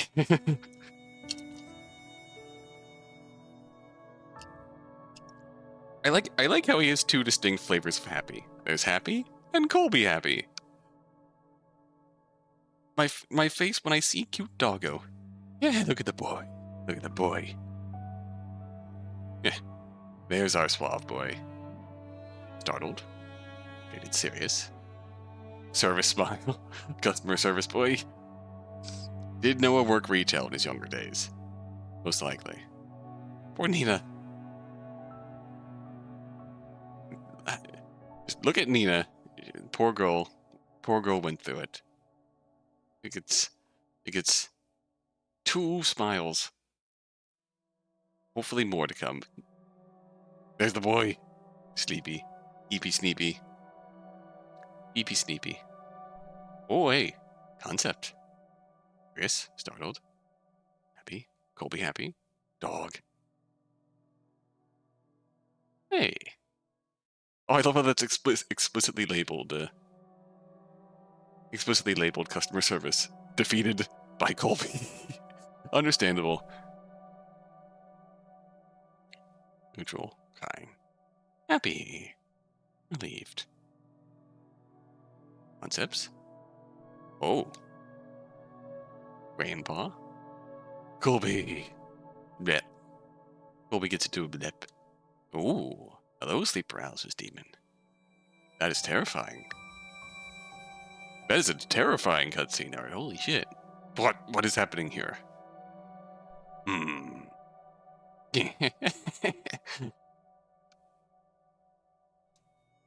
Hugo's trying to figure out what the heck is going on here.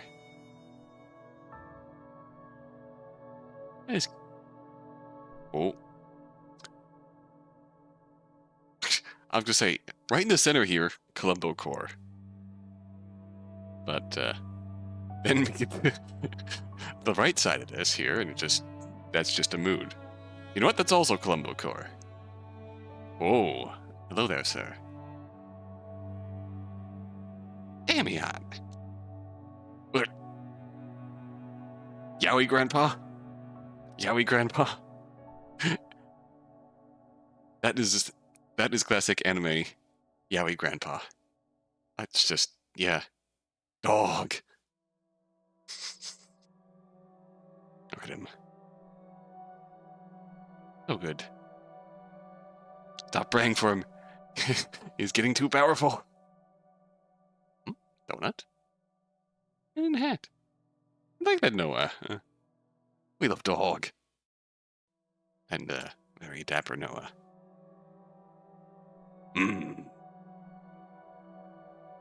That's just cool right there. That's just cool. Well, shoot, we're gonna be late. A resident detective being taken care of by his BF here. Jacket on, toasted mouth. Oh.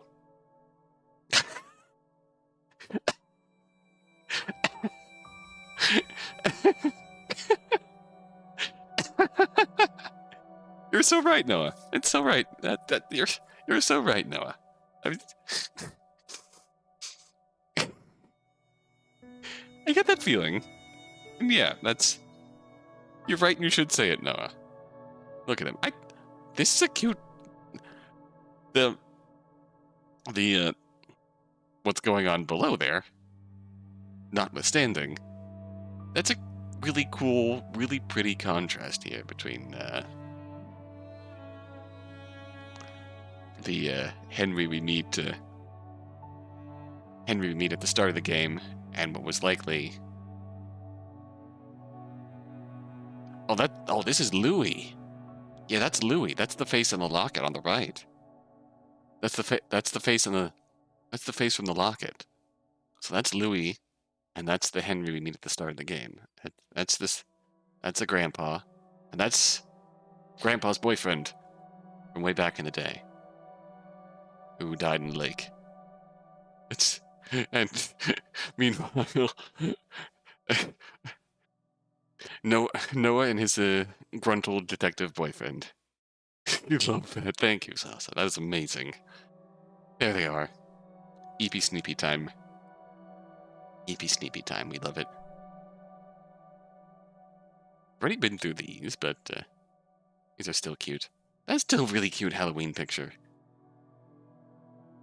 And honestly, yeah. Just love these promos. I really hope that they're saying to be continued, so I hope we get Nina back, because she's cool. And she deserves a chance to continue her story, as these two are obviously growing closer. I hope she gets a chance to at least, like, chime in at the office a bit, to make an appearance in any follow-up that they do here. Oh, I have notes. Henry! Oh, is this the specific to the upgrade? Oh, again, this is Andre. It's been a while, hasn't it? I hope this note finds you well. We're so close to the end of this year, I felt like time went by so quickly. It sure did. Over the past 2 years, I've read so much of people's comments and messages for this little game of ours. To be honest, I was surprised. Received so much love and support from so many different people, it made me tear up a bit. Seeing people's fan arts and commentaries for our games have always left a warmth that I carry even now. Stillwater to me was only supposed to be a pitch, a pilot into a story I was developing on the spot. Hearing people wanting to see our detective boys continue their work, it's definitely become my strength and drive to deliver, so here we are. But I will admit, after 2 years of not touching the game and finally going back to update it, I had a hard time looking through it. There was so much I wanted to rewrite and so much I needed to elaborate on. A little crazy trying to figure out what exactly I needed to work on. For certain I wanted to take the feedback I received from people's comments and apply most of it to the update. Whether or not I achieved that is something I can't say for sure, but I still had fun in the end regardless. Oh, and all this experience has definitely fueled me to make more cases for our detective boys, so please look forward to that. Oh yes, definitely. More the boys. The boys. I did not play the Game Jam version, so I don't have that frame of comparison, but I still really enjoyed that story. Ota. Ota? Ota? I've been playing The Somnium Files, don't mind me. Ohio! Ota here. I'm the sprite artist and UI designer of Stillwater. Hope you all been doing well. Working on this project again and felt like deja vu. Mostly nostalgic, a tad embarrassing at times, making Hugo look more like a Muppet than with the lip flap was fun. Not the shrimp kid. Hugo has successfully been gruntled and scrunkled and Muppeted. I do get that Muppet vibes from Hugo. Much has happened since Stillwater's original release. We were overwhelmed by the warm reception and feedback for the game. As thanks for the support and love for the game, we pushed ourselves to make a definitive version of Stillwater to showcase the game in its fullest potential. Thank you for playing Stillwater Remastered, and I hope you stick around for the next one. Definitely, I think I'll be back for more. If you bless us with more of the boys. The gruntled boys. 𝕊𝕠𝕠𝕒𝕒𝕒? 𝕊𝕠𝕒𝕒𝕒? In charge of color design and backgrounds for Stillwater. So nostalgic to revisit our first ever game for this remaster. Releasing the original Game Jam version in 2021 opened wonderful opportunities for our team. So the delight to return and realize it to how we had always imagined it was immeasurable. If you enjoyed playing Stillwater and look forward to more spooky adventures with Hugo and the gang, yes! 𝕤𝕤𝕣𝕒. 2 years since Stillwater and Studio Clump was born. It was like it was only yesterday when I was scrambling all night through the Ren'Py documentation. I still do it today. Mood. I'm thankful to Stillwater and Studio Clump for helping me to realize my dreams as a game developer and opening doors to many opportunities. It couldn't be done without Studio Clump and all of their players. Thank you, everyone. I've improved a little more in the art of visual novel directing, and I hope that everyone enjoys Stillwater Remastered. May Hugo, Noah, and Colby come back for a sequel. Yeah, hoping for that. Honestly hoping for that. Ooh. Oh. Oh, that's cute. Studio Clump. Can't believe he's the logo for Studio Clump. I love that.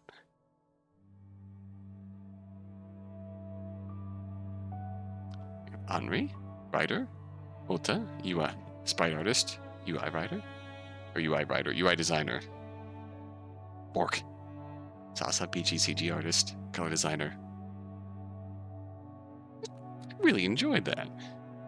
See if I can find the, there it is.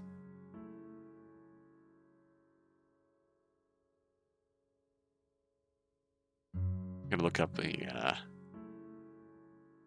gotta look this up on itch.io quick.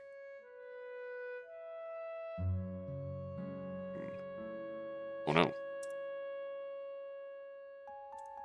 Itch machine broke.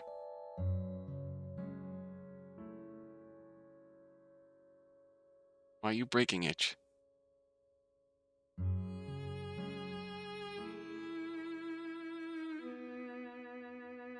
Okay, there we go.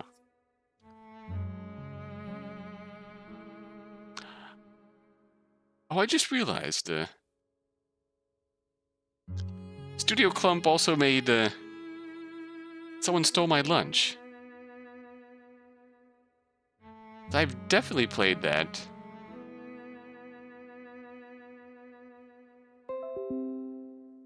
Oh, hello. Itch is updating stuff. Don't mind me. Yeah, it's...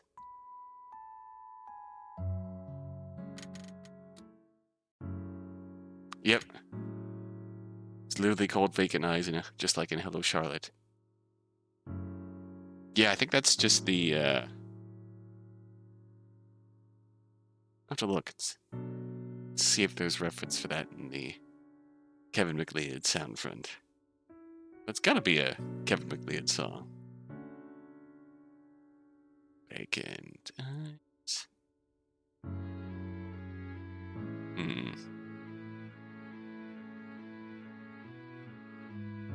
Got it wrong, Private Eyes.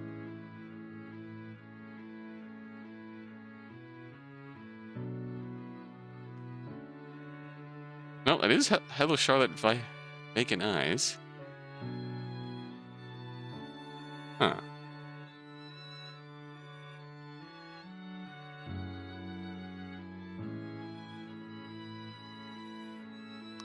Maybe I'm wrong, but you'd think my Google search has been a bit dry so far. It's curious. It is very much the Hello Charlotte's song. My first thought went to Kevin MacLeod because the Hello Charlotte song that I usually play at the start of streams, Hyper Fun, is definitely a Kevin MacLeod song.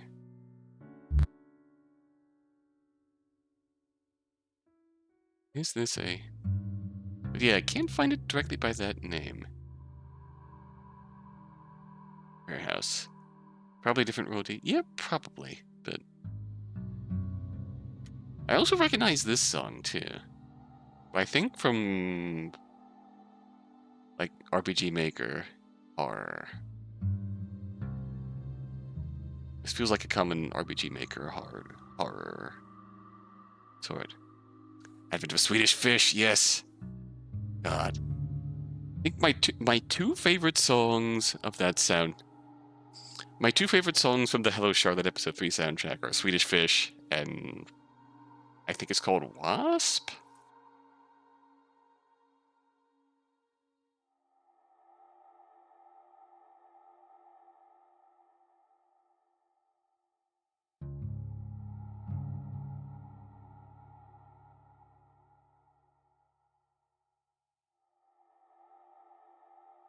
Yes, it's called Wasp.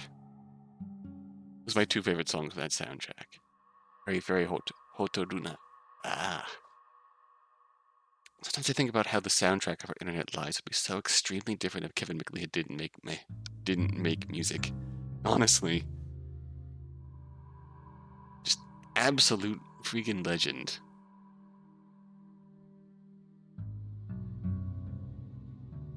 Oh. What is it now? It's almost... Yeah, I think it's about... What's going on here? Fight a Chocobo.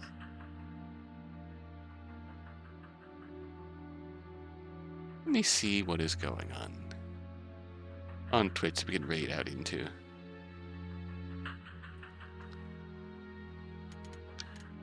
I like the vibes that they went with at the soundtrack. Let's see, what's Boss Cat?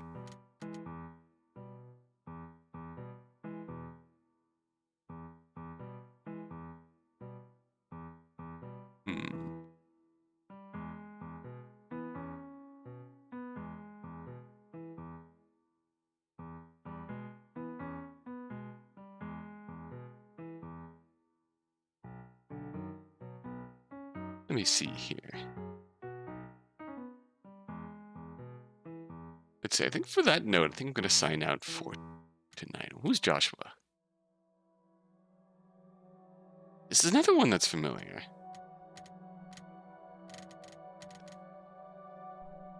It's amazing how... I was going to say, between internet soundtrack sound fronts and me playing so many Phoenix Wright fan cases and seeing the shared universe of fan case sprites, it's so wonderfully good.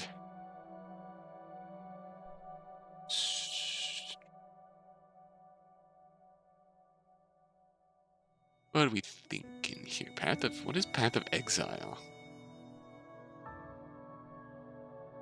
So depending on how I feel tomorrow, I might drop in tomorrow and just play something random. Maybe it's, I don't know. I'm feeling up to it tomorrow. Maybe we bust out the SM Toho. There's a bunch of things I could play just for the funsies, if I felt like it. There's always more,